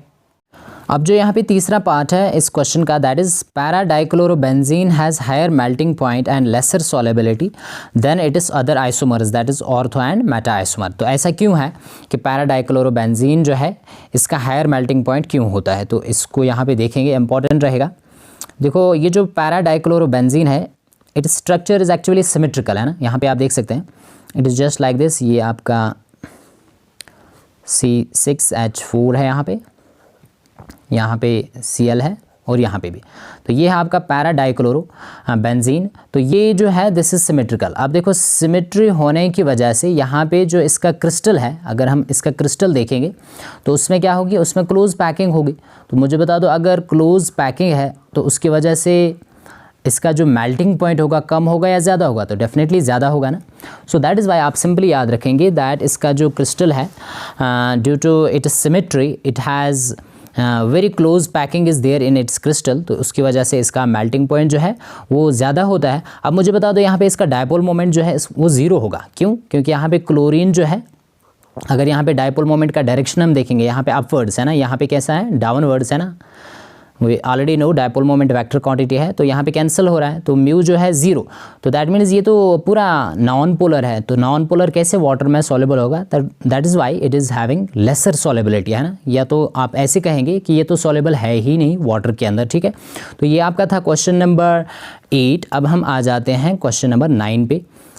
तो ये क्वेश्चन जो है बहुत ही इंपॉर्टेंट है। देखो यहाँ पे दिया गया है दैट जब आपके पास अल्काइल क्लोराइड होगा, राइट, उसको आप ट्रीट करते हैं एक्वस QH के साथ, तो वहाँ पे बन जाता है अल्कोहल है ना, और उसके बाद but if you have alcoholic QH तो फिर वहाँ पे अल्कीन बन जाता है, ठीक है, मेजर प्रोडक्ट। तो यहाँ पे आपको ये बताना है that you have to explain कि ऐसा क्यों होता है। क्वेश्चन नंबर 9 जो है इस पर आप स्टार लगाएंगे क्योंकि ये इंपॉर्टेंट रहेगा क्वेश्चन नंबर 9। तो यहाँ पे देखते हैं इसका आंसर हम कैसे लिखेंगे। देखो क्वेश्चन नंबर 9 जो है हर एक को ये आना चाहिए, ये आपने ऑलरेडी क्लास में भी पढ़ा है। यहाँ पे सिंपली आपको क्या याद रखना है, देखो अगर आपके पास होगा aqueous QH, if you are just having aqueous QH, तो ये तो पूरा QH वाटर के अंदर आयोनाइज होगा, you will just get K positive and OH negative. तो जब यहाँ पे ये OH नेगेटिव आपको मिल रहा है, ठीक है ना, तो उसके बाद क्या होगा, ये जो OH नेगेटिव आयन है it is just surrounded by water molecules. जो यहाँ पे वाटर जो है, water is polar, right, polar solvent, तो वाटर मॉलिक्यूल्स इसके सराउंडिंग में आ जाएंगे, तो यहाँ पे क्या होगा, हाइड्रेशन होगा। ये जो एनायन आपका है बहुत ही ज़्यादा हाइड्रेट होगा, तो हाइड्रेशन से यहाँ पे एनर्जी रिलीज़ भी होती है जिसको हम हाइड्रेशन एनर्जी भी कहते हैं, राइट। तो दैट मीन्स ये जो OH नेगेटिव आपका एनायन था ये अब यहाँ पे वीक बेस बन जाता है। तो मुझे बता दो जब वीक बेस बनेगा ये, तो इसका मतलब ये है कि यहाँ पे एलिमिनेशन तो होगा ही नहीं। यहाँ पे अगर ये आपके पास अल्काइल क्लोराइड है लेट्स से RCl, तो इसको अगर आप एक्वस QH के साथ यहाँ पे डालेंगे, ये एक्वस है, तो तब यहाँ पे सब्स्टिट्यूशन रिएक्शन होगी, है ना। तो यहाँ पे क्या बनेगा, सिंपली अल्कोहल बनेगा ROH, substitution reaction and you will get the KCl। अब इम्पॉर्टेंट ये है कि अगर इसी KOH को आपने अल्कोहलिक में ले लिया है ना, if you are just having this KOH और यहाँ पे आप सॉल्वेंट ले रहे हैं अल्कोहल ALC, तो मुझे बता दो यहाँ पे क्या होगा, एक तो आपके पास ये है OH नेगेटिव आयन, और अल्कोहल से जो आपको मिल जाएगा, लेट्स से अगर आपके पास इथेनॉल है तो आपको मिल जाएगा ETO, इथॉक्साइड है ना, अल्कोक्साइड। तो ये जो यहाँ पे OH नेगेटिव है it acts as a strong base, क्योंकि अब वाटर नहीं है, वाटर जो है और अल्कोहल इनकी पोलरिटी डिफरेंट है, तो यहाँ पे ये एक्ट करेगा स्ट्रॉन्ग बेस। तो मुझे बता दो अगर OH नेगेटिव यहाँ पे स्ट्रॉन्ग बेस एक्ट कर रहा है इथेनॉल के अंदर, अल्कोहल के अंदर, तो दैट मीन्स यहाँ पे फिर एलिमिनेशन रिएक्शन होती है, यहाँ पे सब्स्टिट्यूशन रिएक्शन नहीं होगी, एलिमिनेशन होगी। फॉर एग्जाम्पल अगर आपके पास है ये रिएक्शन आपके एग्जाम में पूछी जा सकती है, if you are just having CH3CH2Cl, मतलब क्लोरो ईथेन है आपके पास या इथाइल क्लोराइड, और इसको आप KOH अल्कोहलिक, मतलब KOH अल्कोहल में आप ले रहे हैं सॉल्वेंट, ठीक है, तो यहाँ पे सब्स्टिट्यूशन नहीं होगा, यहाँ पे अल्कोहल नहीं बनेगा जैसे यहाँ पे बना था, यहाँ पे एलिमिनेशन होगा और अल्कीन बनेगा, यहाँ पे बनेगा बीटा एलिमिनेशन होगा, है ना, जो ऑलरेडी आपने पढ़ा है बीटा एलिमिनेशन। यहाँ से H निकलेगा, यहाँ से Cl, तो दैट इज़ डिहाइड्रो हैलोजिनेशन, ठीक है। तो आपके बाई प्रोडक्ट्स जो यहाँ पे मिलेंगे that will be just your KCl, है ना, potassium chloride, and you will get the water. तो आई होप कि हर एक को यहाँ पे पता होगा, है ना। यहाँ से OH निकलेगा, OH यहाँ से एक्चुअली ये जो बेस है OH नेगेटिव, ये यहाँ से निकालेगा प्रोटॉन बीटा कार्बन से, है ना, ये जो आपका है अल्फ़ा कार्बन है, अल्फ़ा से निकलेगा Cl और यहाँ बीटा से निकलेगा H, तो that's why it is your beta elimination. तो इम्पॉर्टेंट बात ये है कि जब आप का KOH जो है ये एक्वस मीडियम में होगा, एक्वस मीडियम में आप ले रहे हैं, तो तब होता है सब्स्टिट्यूशन रिएक्शन, इसको आप याद रखेंगे, यहाँ पे होगी सब्स्टिट्यूशन रिएक्शन, ठीक है। और जब यहाँ पे आप लेंगे अल्कोहलिक KOH तो तब होता है एलिमिनेशन। ये इंपॉर्टेंट रहेगा क्योंकि यहाँ पे OH नेगेटिव जो है it will just act as your strong base, ठीक है, और ये एब्स्ट्रैक्ट करेगा, निकालेगा H पॉजिटिव को फ्रॉम बीटा कार्बन, तो यहाँ पे अल्कीन बनेगा। और अल्कीन कौन सा बनेगा, that is always determined with सेट्ज़ेफ्स rule. तो यहाँ पे एक इंपॉर्टेंट रूल है जिसको आप याद रखेंगे, that is called the Saytzeff's rule और ज़ेट्सुज़ रूल, और ये हर एक को याद होना चाहिए, ये एग्जाम में पूछा जा सकता है। सेट्ज़ेफ्स रूल जिसको आप कहते हैं ज़ेट्सुज़ रूल, राइट। तो ये क्या कहता है, ये कहता है कि जब भी अल्कीन बनेगा, है ना, ठीक है ना, डिहाइड्रो हैलोजिनेशन में क्या बनता है, मेजर प्रोडक्ट अल्कीन बनता है, तो कौन सा मेजर अल्कीन बनेगा, that is determined by this Saytzeff's rule. तो आप सिंपली याद रखेंगे हाईली अल्काइलेटेड अल्कीन जो है, हाईली सब्स्टिट्यूटेड अल्कीन, वही बनता है major product. Highly alkylated alkene will be your major product, इसको आप नोट डाउन करेंगे। हाईली अल्काइलेटेड मतलब एक ऐसा अल्कीन जिसमें डबल बॉन्डेड कार्बन जो है that should be attached to more number of alkyl groups. For example अगर आपके एग्जाम में ऐसा पूछा जाता है, let's say you are just having this, यहाँ पे क्लोरीन लेट्स से जुड़ा हुआ है, आपको बताया जा रहा है कि that if you are just treating it with KOH alcoholic, है ना, जब भी अल्कोहलिक होगा तो आपके माइंड में आना चाहिए एलिमिनेशन होगा, सब्स्टिट्यूशन नहीं होगा, मतलब अल्कीन ही बनना है, अल्कीन ही बनना है, ठीक है। तो आपको बताना है यहाँ पे देखो, ये जिस कार्बन के साथ हैलोजन है this is alpha, this is beta, ये भी बीटा है, ठीक है। तो यहाँ पे दो प्रोडक्ट्स पॉसिबल है, तो एक जो प्रोडक्ट आपका है वो ये बनेगा जस्ट लाइक दिस, ठीक है, यहाँ पे डबल बॉन्ड आ जाएगा, ठीक है। और दूसरा जो प्रोडक्ट यहाँ पे बन सकता है that is just like this beta carbon, मतलब यहाँ से भी, है ना, आपको क्या करना होता है, यहाँ पे अल्फ़ा से निकालेंगे आप Cl, ठीक है, और बीटा से क्या निकलेगा H। अगर देखो अगर आप यहाँ से निकालेंगे H, है ना, इस बीटा कार्बन से, तब ये बन जाएगा अल्कीन, ठीक है। और अगर इस बीटा H से आप हाइड्रोजन निकाल रहे हैं तब तो ये बनेगा। अब आपको बताना है मेजर कौन सा बनेगा, तो डेफिनेटली मेजर आपका ये वाला होगा अबो 1, ठीक है, क्योंकि ये हाईली अल्काइलेटेड है या हाईली सब्स्टिट्यूटेड। देखो यहाँ से ये डबल बॉन्डेड कार्बन है तो ये एक अल्काइल है, यहाँ से ये भी डबल बॉन्डेड कार्बन है तो ये दूसरा अल्काइल है यहाँ से, ठीक है। पर यहाँ पे जब हम देखेंगे तो ये जो डबल बॉन्डेड कार्बन है इसके साथ तो कोई अल्काइल नहीं है, पर इसके साथ यहाँ पे है, पर एक ही है, ठीक है, ये प्रोपाइल है यहाँ से। तो दैट मीन्स ये है हाईली सब्स्टिट्यूटेड या जिसको आप कहेंगे हाईली अल्काइलेटेड, तो ये मेजर बनेगा। तो this is the Saytzeff's rule और ज़ेट्सुज़ रूल। तो सभी याद रखेंगे इसको, हर एक को आना चाहिए। ये क्वेश्चन नंबर आपका 9 था, ठीक है। क्वेश्चन नंबर 10 को देखते हैं। क्वेश्चन नंबर 10 जो आपका है that is what are ambident nucleophiles, give example. ये बहुत ही ज़्यादा इंपॉर्टेंट रहेगा यहाँ पे, ठीक है। ये क्वेश्चन आपके एग्जाम में पूछा जा सकता है। सो लेट्स सी न्यूक्लियोफाइल जो है, एम्बिडेंट न्यूक्लियोफाइल क्या होता है, ठीक है। तो मैं पहले इसको यहाँ पे रब कर लेता हूँ। तो वो एम्बिडेंट न्यूक्लियोफाइल आप यहाँ पे लिखेंगे, क्वेश्चन नंबर 10 है ये आपका। सिंपली एक ऐसा न्यूक्लियोफाइल, यहाँ पे मैं लिखा एम्बिडेंट न्यूक्लियोफाइल, ठीक है ना, न्यूक्लियोफाइल को NU नेगेटिव से दिखाते हैं। तो एक ऐसा nucleophile which can attack through 2 different sites, मैं यहाँ पे लिखूँगा दैट विच कैन अटैक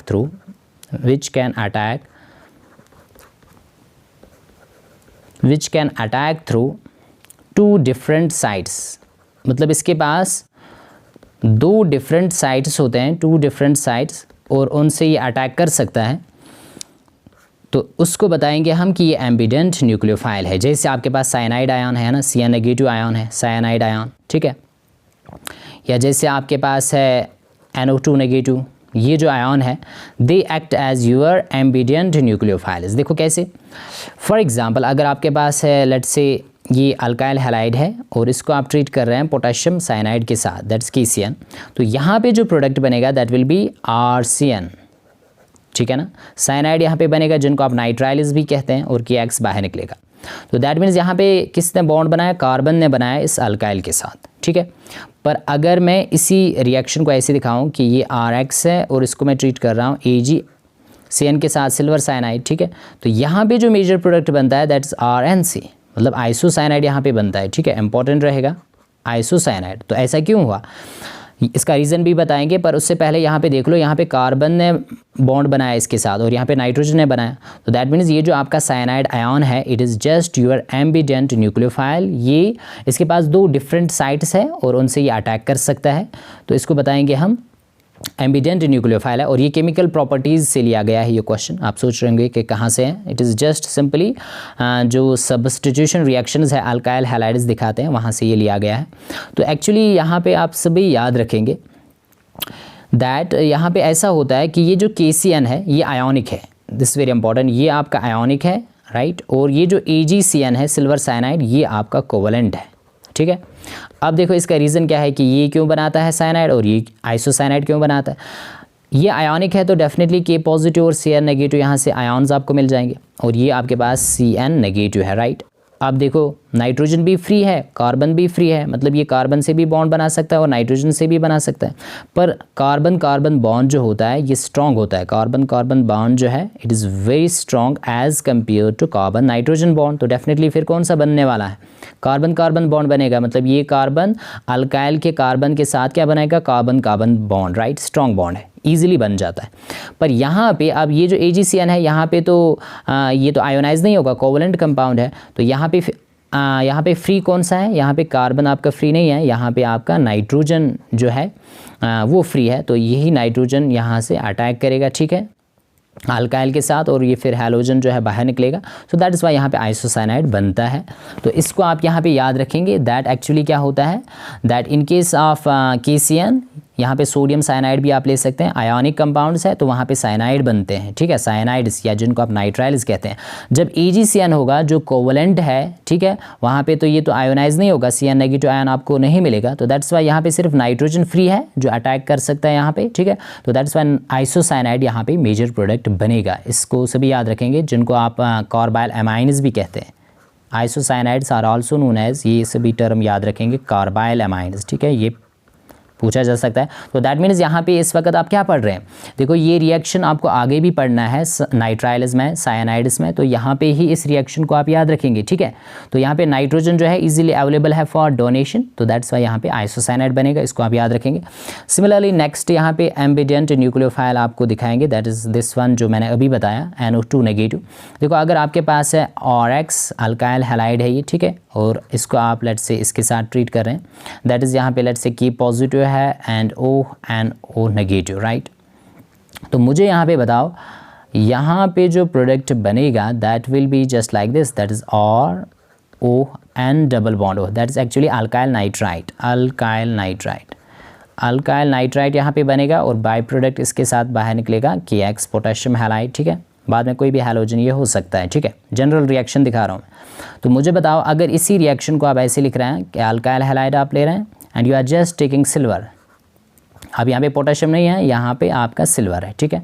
तो मुझे बता दो ये तो आपका आयोनिक था, ठीक है, आयोनिक कंपाउंड, पर ये तो कोवलेंट है, यहाँ पे जो प्रोडक्ट आपका बन जाएगा that will be just like this, nitrogen double bond हो, यहाँ पे सिंगल बॉन्ड है ना, तो नाइट्रो अल्केन यहाँ पे बन जाएगा, नाइट्रो अल्केन यहाँ पे बन जाएगा, तो इसको आप नोट डाउन करेंगे नाइट्रो अल्केन। तो ये क्वेश्चन किसी वक्त पूछा जा सकता है कि यहाँ पे ये क्यों बना है ना, ये यहाँ पे ऐसा प्रोडक्ट क्यों बना नाइट्रो अल्केन। तो यहाँ पे एक्चुअली ये समझ में आया कि ये जो आपका ONO है, ठीक है ना, ONO नेगेटिव, ये आपका एम्बिडेंट न्यूक्लियोफाइल है, मतलब ये ऑक्सीजन से भी बॉन्ड बना सकता है जैसे यहाँ पे बनाया, और ये नाइट्रोजन से भी बना सकता है। इंपॉर्टेंट ये है कि ये आयोनिक आपका है, जो अभी रीज़न बताया वही रीज़न सेम यहाँ पे भी रहेगा, और ये आपका कोवलेंट है, तो दैट इज़ वाई यहाँ पे नाइट्रोजन बॉन्ड बनाएगा। अच्छा अब आप सोच रहे होंगे चलो ये तो सर ठीक है, ये कोवलेंट है, ऑक्सीजन यहाँ पे बंद है, पर ये तो ऑक्सीजन फ्री है ना, ये भी बॉन्ड बना सकता है और नाइट्रोजन भी तो बना सकता है, पर नाइट्रोजन ने ही क्यों बनाया, ठीक है, क्योंकि एक्चुअली यहाँ पे डोनेट करना है ना, नाइट्रोजन को इलेक्ट्रॉन पेयर डोनेट करना है, तो ऑक्सीजन भी कर सकता है, नाइट्रोजन भी कर सकता है, पर इंपॉर्टेंट क्या होता है, नाइट्रोजन बहुत ही ईजिली डोनेट कर सकता है क्योंकि ये कम इलेक्ट्रोनेगेटिव है as compare to the oxygen. तो इंपॉर्टेंटली इसको आप नोट डाउन करेंगे कि नाइट्रोजन जो है it is a good donor, ठीक है, ये अच्छा डोनर है, इलेक्ट्रॉन पेयर ईजिली डोनेट कर सकता है एज़ कम्पेयर टू ऑक्सीजन, क्योंकि ऑक्सीजन ज़्यादा इलेक्ट्रोनेगेटिव है, वो ईजिली इलेक्ट्रॉन पेयर डोनेट नहीं कर सकता है, ठीक है, इंपॉर्टेंट रहेगा, ठीक है। अच्छा, अब यहाँ पे इंपॉर्टेंट ये है और कौन सी सब्स्टिट्यूशन रिएक्शन आप यहाँ पे याद रख सकते हैं, ठीक है, तो इसको आप नोट डाउन करेंगे, इंपॉर्टेंट रिएक्शन है, ये आगे भी आ जाएगा, वहाँ पे मैं रिपीट नहीं करूँगा। That is actually very important reaction, that is called Williamson's ether synthesis, है ना, विलियमसन्स ईथर सिंथेसिस। देखो यहाँ पे ये हम प्रॉपर्टी देख रहे हैं किसकी, अल्काइल हैलाइड्स की, हैलो अल्केन्स की। जब हम इथर्स पढ़ेंगे तो वहाँ पे प्रिपरेशन, तो देखो सिंपल सी रिएक्शन है, अल्काइल हैलाइड लिया जाता है और इसको हम ट्रीट करते हैं सोडियम अल्कोक्साइड के साथ, इसको कहा जाता है सोडियम अल्कोक्साइड, ठीक है, इंपॉर्टेंट है, याद रखेंगे। Let's take it as R dash, ताकि इससे डिफ्रेंशिएट होगा, ये आर है और ये आर डैश है, तो यहाँ पे क्या प्रोडक्ट बनेगा, डेफिनेटली यहाँ पे इथर बनेगा, दैट्स आर ओ आर, ठीक है, और ये सोडियम हैलाइड बाहर निकलेगा। तो सिंपल सी रिएक्शन है, इसको कहा जाता है विलियमसन्स ईथर सिंथेसिस, ठीक है। तो ये रिएक्शन जो है इसमें इंपॉर्टेंट ये है that this reaction takes place via SN2 mechanism, ठीक है। यहाँ पे अल्काइल हैलाइड आपका प्राइमरी होना चाहिए, मैंने बताया ना SN2 जो है प्राइमरी में बहुत ही ज़्यादा फास्ट होता है, इंपॉर्टेंट रिएक्शन है। तो कोई भी अल्काइल हैलाइड आप ले सकते हैं, let's take it as CH3 Cl है अगर आपके पास, और यहाँ पे आप ले रहे हैं CH3 CH2 एंड ONA, तो आपको आना चाहिए यहाँ पे प्रोडक्ट बताना, बहुत ही इजी रिएक्शन है। यहाँ से आप लेंगे CH3 और यहाँ से आप लेंगे this one that is oxygen और उसके बाद CH2 CH3, तो ये जो बना that is your methoxy ethane बनेगा आपका मेजर प्रोडक्ट यहाँ पे, और NaCl बाहर निकलेगा। तो विलियमसन्स ईथर सिंथेसिस रिएक्शन आप यहाँ पे याद रख सकते हैं, ठीक है, बहुत ही ज़्यादा इंपॉर्टेंट रिएक्शन रहेगी। और कौन सी रिएक्शन आप यहाँ पे याद रख सकते हैं जो इंपॉर्टेंट है name reaction, that is the Finkelstein reaction, इसको भी आप यहाँ पे याद रखेंगे, दैट इज़ फिंकलस्टीन रिएक्शन, ठीक है। फिंकलस्टीन रिएक्शन जो है it is just your halogen exchange reaction. देखो इसमें क्या याद रखना है कि अगर आपके पास अल्काइल हैलाइड है और ये जो आपका हैलाइड है इसको आप नोट डाउन करेंगे, ये आपका क्लोरीन हो सकता है, ब्रोमीन हो सकता है, और इसको अगर आप ट्रीट कर रहे हैं सोडियम आयोडाइड के साथ, तो यहाँ पे हैलोजन एक्सचेंज होगा, एक्स के बदले आई आ जाएगा, ये अल्काइल आयोडाइड बन जाएगा, आयोड अल्केन, ठीक है, और NaX जो है बाहर निकलेगा, X आपका क्लोरीन या ब्रोमीन हो सकता है। This reaction is just your halogen exchange reaction, ठीक है ना, और यही है आपकी फिंकलस्टीन रिएक्शन। फिंकलस्टीन रिएक्शन भी आप यहाँ पे याद रखेंगे। नेक्स्ट क्वेश्चन नंबर 11 पे आ जाते हैं। क्वेश्चन नंबर 11 जो है that is just you have to tell what is the difference between nucleophilicity and basicity. Nucleophilicity क्या होता है और बेसिसिटी क्या होता है, देखो इजी है, हर एक को याद भी होना चाहिए, और इसको यहाँ पे ही हम लिखेंगे इसका आंसर। देखो न्यूक्लियोफाइल क्या होता है, कैसे आप डिफाइन करेंगे, मतलब न्यूक्लियोफिलिसिटी को आप कैसे बताएंगे कि क्या है, आप सिंपली याद रखेंगे it is just it represents electron releasing tendency. मैं यहाँ पे लिख रहा हूँ it's just represents electron releasing tendency, किस में कितनी इलेक्ट्रॉन रिलीजिंग टेंडेंसी है, तो that means that is the nucleophilicity. अब बेसिसिटी फिर क्या होती है यहाँ पे बताएंगे। बेसिसिटी जो है it simply means it is just proton accepting tendency, proton accepting tendency, मतलब एक एनायन अगर आपके पास है उसके पास कितनी टेंडेंसी है प्रोटॉन एक्सेप्ट करने की, प्रोटॉन लेने की, ठीक है, उसको बेसिसिटी कहा जाता है। तो दैट मीन्स आप सिंपली याद रखेंगे जो आपका बेस होता है उसका काम होता है प्रोटॉन को एक्सेप्ट करना, ठीक है, बेस का काम होता है टू एक्सेप्ट प्रोटॉन, और न्यूक्लियोफाइल का काम होता है जिसको आप NU नेगेटिव से दिखाते हैं ना न्यूक्लियोफाइल को, तो इसका काम होता है इलेक्ट्रॉन रिलीज़ करना। जैसे अगर मैं यहाँ पे एग्जांपल दे रहा हूँ आपको, ये है मेरे पास RS नेगेटिव, ये भी एनायन है, और यहाँ पे मैं एग्जांपल दे रहा हूँ ये है आपके पास RO नेगेटिव। तो आपको बताना है, देखो यहाँ पे मैंने ऑलरेडी बताया कि ये जो RO है ये आपका बेस है, मतलब इसकी टेंडेंसी होगी प्रोटॉन को क्या करना, एक्सेप्ट। तो ज़रा मुझे बताओ जब ये प्रोटॉन एक्सेप्ट करेगा तो ये क्या बनेगा, आपका अल्कोहल बनेगा ना, दैट्स ROH, ठीक है। अब यहाँ पे क्या मतलब है, ये RS है तो ये इलेक्ट्रॉन, इसके पास इलेक्ट्रॉन रिलीजिंग टेंडेंसी है, ठीक है, अब आप सोच रहे होंगे चलो ठीक है, इस पे भी यहाँ पे नेगेटिव चार्ज है, ये भी तो इलेक्ट्रॉन रिलीज़ कर सकता है, दे सकता है, पर यहाँ पे इंपॉर्टेंट ये है जो मैंने अभी बताया, ऑक्सीजन ज़्यादा इलेक्ट्रोनेगेटिव है, ये अच्छा डोनर नहीं है, पर यहाँ पे सल्फर जो है ये कम इलेक्ट्रोनेगेटिव है, तो ये अच्छा डोनर है। सो दैट इज़ वाई अगर आपके पास यहाँ पे लेट्स से कीटोन है, कीटोन अगर ये आपके पास है तो ये जो है RS नेगेटिव ये यहाँ पे अटैक कर सकता है, मतलब it will act as your nucleophile. तो ये है न्यूक्लियोफिलिसिटी, ठीक है, और ये है बेसिसिटी। पर जो आपका क्वेश्चन पूछा जाता है वो पूछा जाएगा हैलाइड्स से। फॉर एग्जाम्पल अगर आपको यहाँ पे मैं लिख रहा हूँ फ्लोराइड है ना, क्लोराइड है, ब्रोमाइड है, आयोडाइड, आपको बताना है इनमें से अच्छा न्यूक्लियोफाइल कौन सा होगा, ऑर्डर ऑफ न्यूक्लियोफिलिसिटी।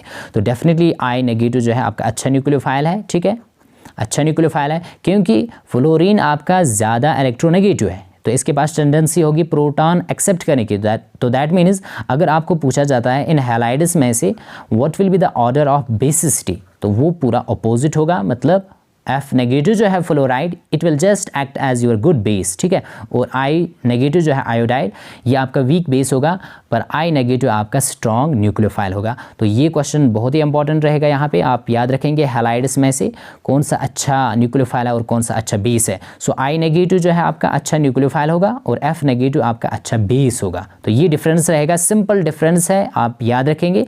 जब प्रोटॉन एक्सेप्टिंग टेंडेंसी आप कहीं पे देख रहे हैं, मतलब प्रोटॉन ईजिली कौन एक्सेप्ट करेगा, वो आपका अच्छा बेस होगा, और जो इलेक्ट्रॉन ईजिली दे सकता है, रिलीज कर सकता है, वो आपका अच्छा न्यूक्लियोफाइल होगा। तो ये आपका क्वेश्चन नंबर 12 था। क्वेश्चन नंबर 11 था, क्वेश्चन नंबर 12 पे आ जाते हैं। That is you have to differentiate between SN1 and SN2 mechanism. देखो आपको यहाँ पे डिफरेंशिएट करना है SN1 एंड SN2 मैकेनिज्म, ठीक है। ये क्वेश्चन बहुत ज़्यादा इंपॉर्टेंट रहेगा, क्योंकि यहाँ पे किसी वक्त आपको यहाँ से मैकेनिज्म भी इसका पूछा जा सकता है, ठीक है। ये क्वेश्चन नंबर 12 है आपका, ठीक है। तो आपको डिफरेंस बताना है किस किस के दरमियान, SN2 एंड SN1, ठीक है। यहाँ पे मैं लिख रहा हूँ SN2 एंड SN1, किसी वक्त इसका मैकेनिज्म, ठीक है, और किसी वक्त यहाँ पे डिफरेंशिएट। तो जब मैं डिफरेंशिएट करूँगा तो आप फिर खुद लिख सकते हैं इसका मैकेनिज्म, बहुत ही इंपॉर्टेंट है और इजी भी है। तो देखो SN2 जो है आप सिंपली याद रखेंगे यहाँ पे ऑर्डर सेकंड होता है, so it is second order reaction simply, और ये जो है आपका ये है फर्स्ट ऑर्डर।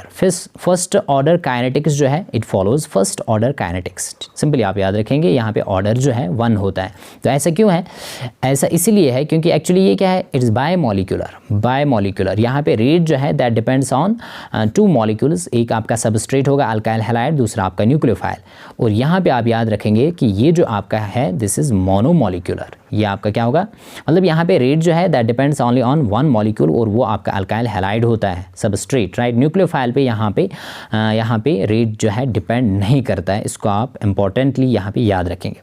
तो दैट मीन्स आप सिंपली याद रखेंगे कि जो SN2 है ये एक ही स्टेप में होगा, ऑकर्स इन 1 स्टेप। आप सिंपली नोट डाउन करेंगे that it occurs in 1 step, ये एक ही स्टेप के अंदर रिएक्शन होगी, ठीक है। यहाँ पे आप याद रखेंगे that it occurs in 2 steps, it occurs in 2 steps, 2 steps में रिएक्शन होती है, ठीक है। ये मैकेनिज्म हर एक को याद होना चाहिए। पहले स्टेप में क्या बनेगा, रिएक्शन इंटरमीडिएट बनेगा, दैट इज़ द कार्बोकैटायन। तो यहाँ पे लिखेंगे आप दैट यहाँ पे कोई भी कार्बोकैटायन नहीं बनता है, so no carbocation is formed, SN2 में कोई भी कार्बोकैटायन नहीं बनता है, ट्रांजिशन स्टेट होता है वहाँ पे। बस यहाँ पे आप लिखेंगे that carbocation is formed, carbocation यहाँ पे बनता है SN1 में, और यही आपका होता है रिएक्शन इंटरमीडिएट इसमें, ठीक है। रिएक्शन इंटरमीडिएट यहाँ पे बनता है, इसको आप नोट डाउन करेंगे, बहुत ही इंपॉर्टेंट है रहेगा। अब देखो यहाँ पे कोई भी मतलब स्टेरिक हिंड्रेंस जो है, स्टेरिक हिंड्रेंस जो है इज़ इन्वॉल्वड, आप सिंपली याद रखेंगे स्टेरिक हिंड्रेंस इज़ इन्वॉल्वड। जैसे अगर आपको याद होगा मैंने बताया था जहाँ पे स्टेरिक हिंड्रेंस नहीं होता है वहाँ पे SN2 रिएक्शन फास्ट होती है, ये इसके क्वेश्चन ऑलरेडी हमने देखे हैं, राइट। अब यहाँ पे देख लो, यहाँ पे आप लिखेंगे that steric hindrance is not involved, ठीक है। यहाँ पे इन्वॉल्व ये नहीं होता है, या सिंपली आप याद रखेंगे नो स्टेरिक हिंड्रेंस, ठीक है। Steric hindrance is not involved. तो यहाँ पे एक्चुअली चाहे स्टेरिक हिंड्रेंस हो या ना हो उस पर ये डिपेंड नहीं करता है, मतलब यहाँ ये SN1 जो है इसमें हम नहीं देखते हैं स्टेरिक हिंड्रेंस को, पर यहाँ पे देखते हैं जहाँ पे स्टेरिक हिंड्रेंस ज़्यादा वहाँ पे SN2 की रेट जो है वो स्लो होगी, वहाँ पे SN2 स्लो होगी, वहाँ पे फास्ट रिएक्शन नहीं होगी। सो दैट इज़ वाई आप सिंपली याद रखेंगे SN2 जो है प्राइमरी अल्काइल हैलाइड इसमें ज़्यादा होता है, उसके बाद सेकेंडरी इसमें रेट फास्ट, और टर्शियरी में तो रेट बहुत ज़्यादा स्लो होती है। और SN1 जो है इसमें आप सिंपली याद रखेंगे tertiary, secondary and primary, this will be the order of reactivity towards SN1 and SN2, है ना। सिंपली SN1 उनमें होता है जो टर्शियरी, और SN2 जो है ये प्राइमरी अल्काइल हैलाइड्स में बहुत ज़्यादा फास्ट होता है, ठीक है।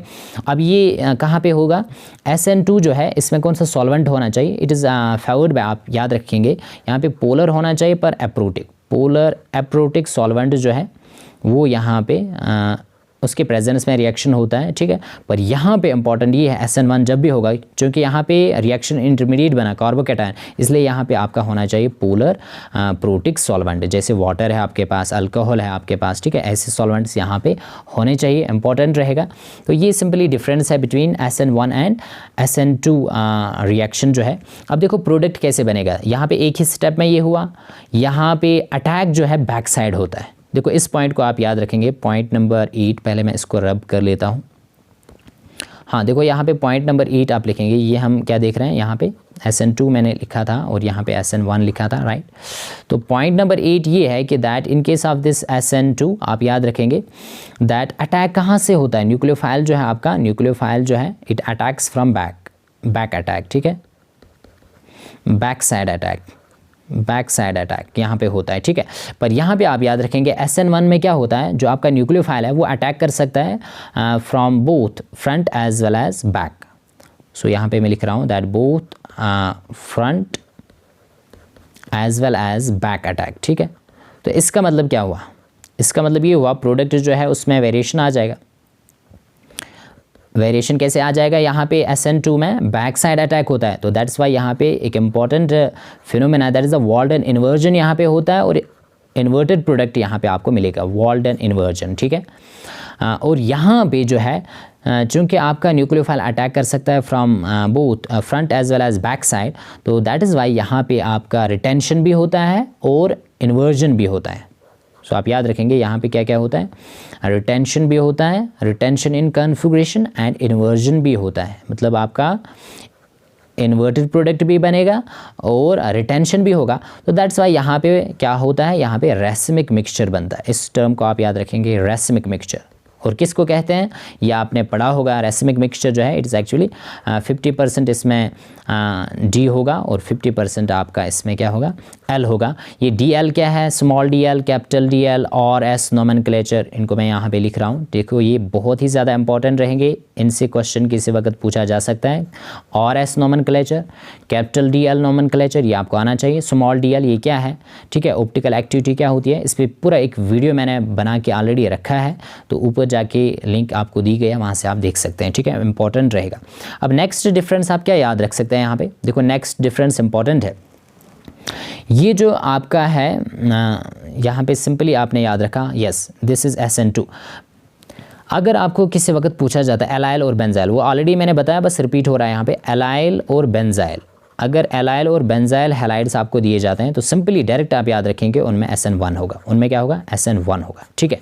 और अगर हाँ बाकी वीनाइल हैलाइड जो है उसमें मैंने बताया they are inert towards both SN1 as well as SN2, ठीक है। तो दैट्स वाई यहाँ पे ये आपको आना चाहिए। तो ये था difference between SN1 and SN2, इनका मैकेनिज्म भी आपको अब खुद आना चाहिए, ठीक है। मैंने बताया वहाँ कहाँ पे एक स्टेप में होगा, कहाँ पे 2 स्टेप में, तो मैकेनिज्म आप यहाँ पे देख लेना। ये क्वेश्चन नंबर आपका 12 था। क्वेश्चन नंबर 13 पे आ जाते हैं, that is what is the difference between sand-Myers reaction and Gattermann reaction. देखो ये इंपॉर्टेंट रहेगा, क्यों, क्योंकि ये आपको ऑलरेडी आगे भी पढ़नी है, तो मैं यहाँ पे ही इसको रिवाइज करवा रहा हूँ आपको, तो बहुत ही ज़्यादा इंपॉर्टेंट रहेगा। सो लेट्स सी, देखो ये जो रिएक्शन है सैंड-मेयर्स रिएक्शन, क्वेश्चन नंबर 13, पहले यहाँ पे आप लिखेंगे सैंड-मेयर्स रिएक्शन, SR रिएक्शन। तो देखो सैंड-मेयर रिएक्शन में क्या होता है, आपका सिंपली होता है benzene diazonium salt. Benzene diazonium salt क्या होता है, ये हर एक को आना चाहिए, मतलब ये बेंजीन है, यहाँ से हाइड्रोजन को हमने रिप्लेस किया N2Cl, N2 positive Cl negative, बस ये है बेंजीन डायज़ोनियम साल्ट, जिसको आप बेंजीन डायज़ोनियम क्लोराइड भी कहते हैं, ठीक है। तो ये है बेंजीन डायज़ोनियम क्लोराइड, ये सॉल्ट है ना, सॉल्ट आपको समझ में आया होगा, एनायन भी है कैटायन भी है, तो डेफिनेटली सॉल्ट, आयोनिक बॉन्ड। तो मुझे बताओ अगर इसको आप ट्रीट कर रहे हैं क्यूपरस क्लोराइड के साथ या क्यूपरस ब्रोमाइड के साथ इन प्रेजेंस ऑफ हाइड्रोक्लोरिक एसिड और हाइड्रोब्रोमिक एसिड, तो डेफिनेटली यहाँ पे आपको क्या मिलेगा, हेलोअरीन मिलेगा। ठीक, यहाँ पे आप क्या पढ़ रहे हैं इस वक्त, प्रेपरेशन हेलोअरीन्स की। अगर क्वेश्चन एग्जाम में आ गया दैट गिव प्रेपरेशन ऑफ हेलोअरीन, तो आप ये नहीं बोलना कि हमने ये पढ़ा ही नहीं है, यहाँ पे तो पढ़ा रहा हूँ प्रेपरेशन ऑफ हेलोअरीन, और ये प्रॉपर्टी रहेगी, प्रॉपर्टी किसकी, बेंजीन डायज़ोनियम सॉल्ट की, जो आगे भी आपको पढ़ना है, साइनाइड्स आइसोसाइनाइड्स है ना वहाँ पे उस चैप्टर में। तो दोनों में आपको पढ़ना है, बस यहाँ पे रिवाइज कर लो इसको अच्छे से। इंपॉर्टेंट ये है कि ये जो क्लोरीन इसके ऊपर आ गया, ये कहाँ से आया, क्या ये वाला क्लोरीन है, आंसर इज़ नो, ये क्लोरीन यहाँ से आता है। CuCl में जो है ये क्लोरीन है। फॉर एग्जांपल अगर इसी रिएक्शन को मैं यहाँ पे दिखा रहा हूँ दैट यहाँ पे आपको दिया गया है CuBr और HBr यहाँ पे है, तो यहाँ पे फिर क्या प्रोडक्ट बनेगा, यहाँ पे बनेगा ब्रोमोबेंजीन, वहाँ पे बना क्लोरोबेंजीन, यहाँ पे बनेगा ब्रोमोबेंजीन। क्वेश्चन क्या है, क्वेश्चन ये है कि ये Br कहाँ से आया, Br कहाँ से आया, यहाँ से आया क्यूपरस ब्रोमाइड से।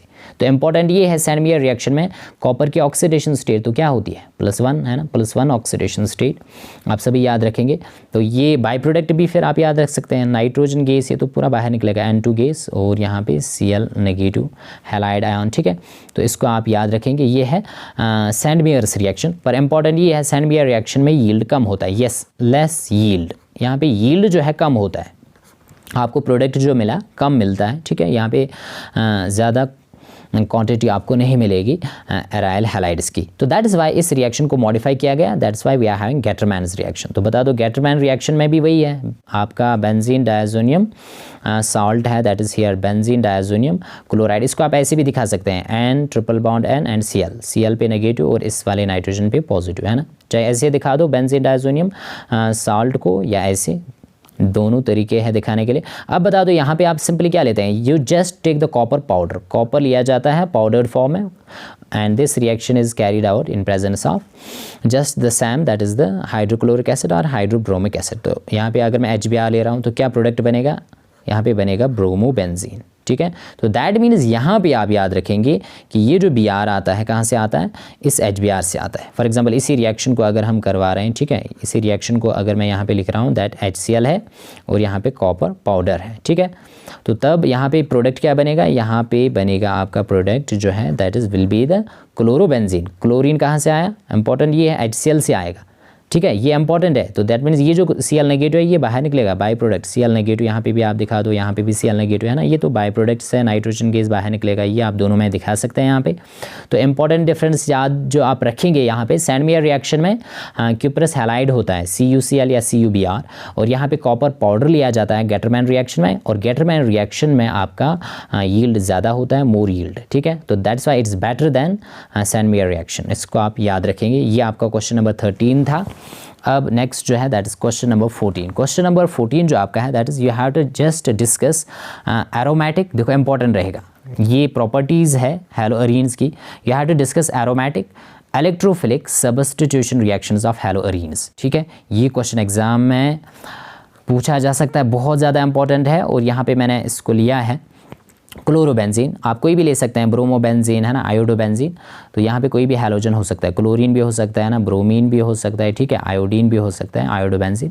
तो आपको ये रिएक्शंस आनी चाहिए, बहुत ही इंपॉर्टेंट है। देखो अगर हम क्लोरिनेशन करवा रहे हैं, यहाँ पे हैलोजनेशन है ना, क्लोरीन में ऐड करवा रहा इन प्रेजेंस ऑफ एनहाइड्रस FeCl3, तो यहाँ पे डेफिनेटली दो प्रोडक्ट्स बनेंगे, एक ऑर्थो बनेगा और दूसरा जो है बनेगा पैरा, क्योंकि यहाँ पे ये जो हैलोजन्स है सभी याद रखेंगे, हैलोजन जो आपका होता है ये होता है रिंग डीएक्टिवेटिंग ग्रुप, आपने 11th में पढ़ा है रिंग डीएक्टिवेटिंग ग्रुप। ठीक है, और ये आपका होता है ऑर्थो एंड पैरा डायरेक्टिंग, मतलब प्रोडक्ट जब भी बनेंगे दो बनेंगे, एक ऑर्थो बनेगा और दूसरा पैरा बनेगा। तो दिखा दो यहाँ पे, बस ये था क्लोरोबेंजीन, यहाँ पे बस एक क्लोरीन और जुड़ जाएगा ऑर्थो पोजीशन पे और पैरा पोजीशन पे। ऑर्थो मीन्स 1-2 पोजीशन, ठीक है, यहाँ पे, और पैरा का मतलब है 1-4 पोजीशन पे आ जाएगा।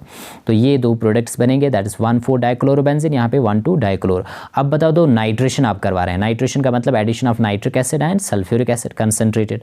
तो यहाँ पे NO2 ग्रुप ऐड हो जाता है, एक ऑर्थो पे ऐड होगा और पैरा पे, ऑर्थो और पैरा दो प्रोडक्ट्स मिलेंगे, तो यहाँ पे 1 क्लोरो 2 नाइट्रोबेंजीन बनेगा, और मेजर होता है पैरा, क्योंकि ऑर्थो पे रिपल्शन है ना, स्टेरिक हिंड्रेंस, तो that's why para will be major. तो सल्फोनेशन में क्या करवाते हैं हम, सल्फ्यूरिक एसिड ट्रीट करवाते हैं, तो यहाँ पे भी ortho and para you will just get है ना, बेंजीन सल्फोनिक एसिड मिलेगा, ortho chloro benzene sulphonic acid और यहाँ पे para chloro benzene sulphonic acid. तो फिर यहाँ पे फ्रिडल क्राफ्ट अल्काइलेशन बहुत ज़्यादा इंपॉर्टेंट रिएक्शन है ना, फ्रिडल क्राफ्ट अल्काइलेशन रिएक्शन। तो मुझे बता दो यहाँ पे एक बनेगा ये, that is this ortho chloro टॉलिन और यहाँ पे पैरा क्लोरो टॉलिन है ना, इंपॉर्टेंट है। और यहाँ पे फ्रिडल क्राफ्ट एसाइलेशन है ना, जब आप क्या लेते हैं CH3COCl that is acyl chloride, तो फिर यहाँ पे ये बनेगा acetophenone, ortho chloro and para chloro acetophenone. Important ये है किसी वक्त यहाँ पे पूछा जा सकता है इलेक्ट्रोफाइल किस में क्या है, जब क्लोरिनेशन है तो that means electrophile will be Cl positive, जब नाइट्रेशन होता है तो इलेक्ट्रोफाइल आपका होता है NO2 पॉजिटिव, और जब सल्फोनेशन तो इसमें सल्फर ट्राइऑक्साइड होता है, कोई भी चार्ज इसके ऊपर नहीं, सिंपली सल्फर ट्राइऑक्साइड। जब फ्रिडल क्राफ्ट अल्काइलेशन तो यहाँ पे आपका जो इलेक्ट्रोफाइल होगा that will B methyl carbocation that is CH3 positive, और जब फ्रिडल क्राफ्ट एसाइलेशन तो यहाँ पे जो आपका इलेक्ट्रोफाइल होगा that will B CH3C double bond O और यहाँ पे positive charge that is acyl cation. ठीक है, तो ये आप यहाँ पे याद रखेंगे। तो ये आपका था एरोमेटिक इलेक्ट्रोफिलिक सब्स्टिट्यूशन रिएक्शंस। तो सभी रिएक्शंस यहाँ पे आ गई, चाहे आपको क्लोरोबेंजीन, देखो अब अगर ब्रोमोबेंजीन होगा मतलब Cl के बदले Br होगा तो बस यहाँ पे Br लिखेंगे आप, सिंपली यहाँ पे क्या लिखेंगे, Cl के बदले Br लिखेंगे, बाकी ये तो ऐसे ही आ जाएगा SO3H। ठीक है, तो नेक्स्ट क्वेश्चन जो यहाँ पे है उस पर आ जाते हैं, that is you have to just give uses and environmental effects of freon, DDT, chloroform and iodoform. देखो अब ये वीडियो जो है बहुत ही ज़्यादा लॉन्ग हुआ, सेशन चला, तो ये आप खुद देख लेना, इंपॉर्टेंट भी है और इजी भी है ना, थ्योरेटिकल क्वेश्चन है, आपको यूजेस बताने हैं, जैसे फ्रियॉन है जिसको आप कहते हैं CFCs है ना, क्लोरोफ्लोरोकार्बन्स, राइट, DDT है ना, डाइक्लोरो डाइफिनाइल ट्राइक्लोरो ईथेन है ना, तो ये क्या यूज़ होते हैं और इनका क्या इन्वायरमेंटल इफेक्ट है। जैसे CFCs है ना, क्लोरोफ्लोरोकार्बन्स कहाँ पे, एरोप्लेन्स के अंदर हम यूज़ करते हैं, फ्रिज के अंदर यूज़ करते हैं, ये एक्चुअली क्या है, मतलब कूलिंग पर्पज़ के लिए इनका यूज़ किया जाता है। DDT आपके पास है, इंसेक्टिसाइड यूज़ होता है, ठीक है, क्लोरोफॉर्म है, सॉल्वेंट एनेस्थेटिक यूज़ होता है, आयोडोफॉर्म है, ठीक है। तो इनके कुछ एनवायरमेंटल इफेक्ट्स है, जैसे DDT जो है इसको बैन किया गया है ना, क्यों, क्योंकि बायोमैग्निफिकेशन होती है इसकी वजह से है ना। फ्रियॉन्स जो है CFCs ये डिप्लीट करते हैं ओजोन लेयर को, दैट्स वाई इनको ओजोन लेयर डेप्लेशन ये काज करते हैं, तो ये इसका एनवायरमेंटल इफेक्ट है। तो ये आप खुद देखेंगे, ठीक है। बाकी जो है पूरा हमने इसमें डिस्कस किया और बाकी चैप्टर्स भी साथ साथ में रिवाइज हो रहे हैं यहाँ पे, तो आई होप कि ये पूरा आप रिवाइज करेंगे अच्छे से। Wish you all the very best, have a nice day ahead.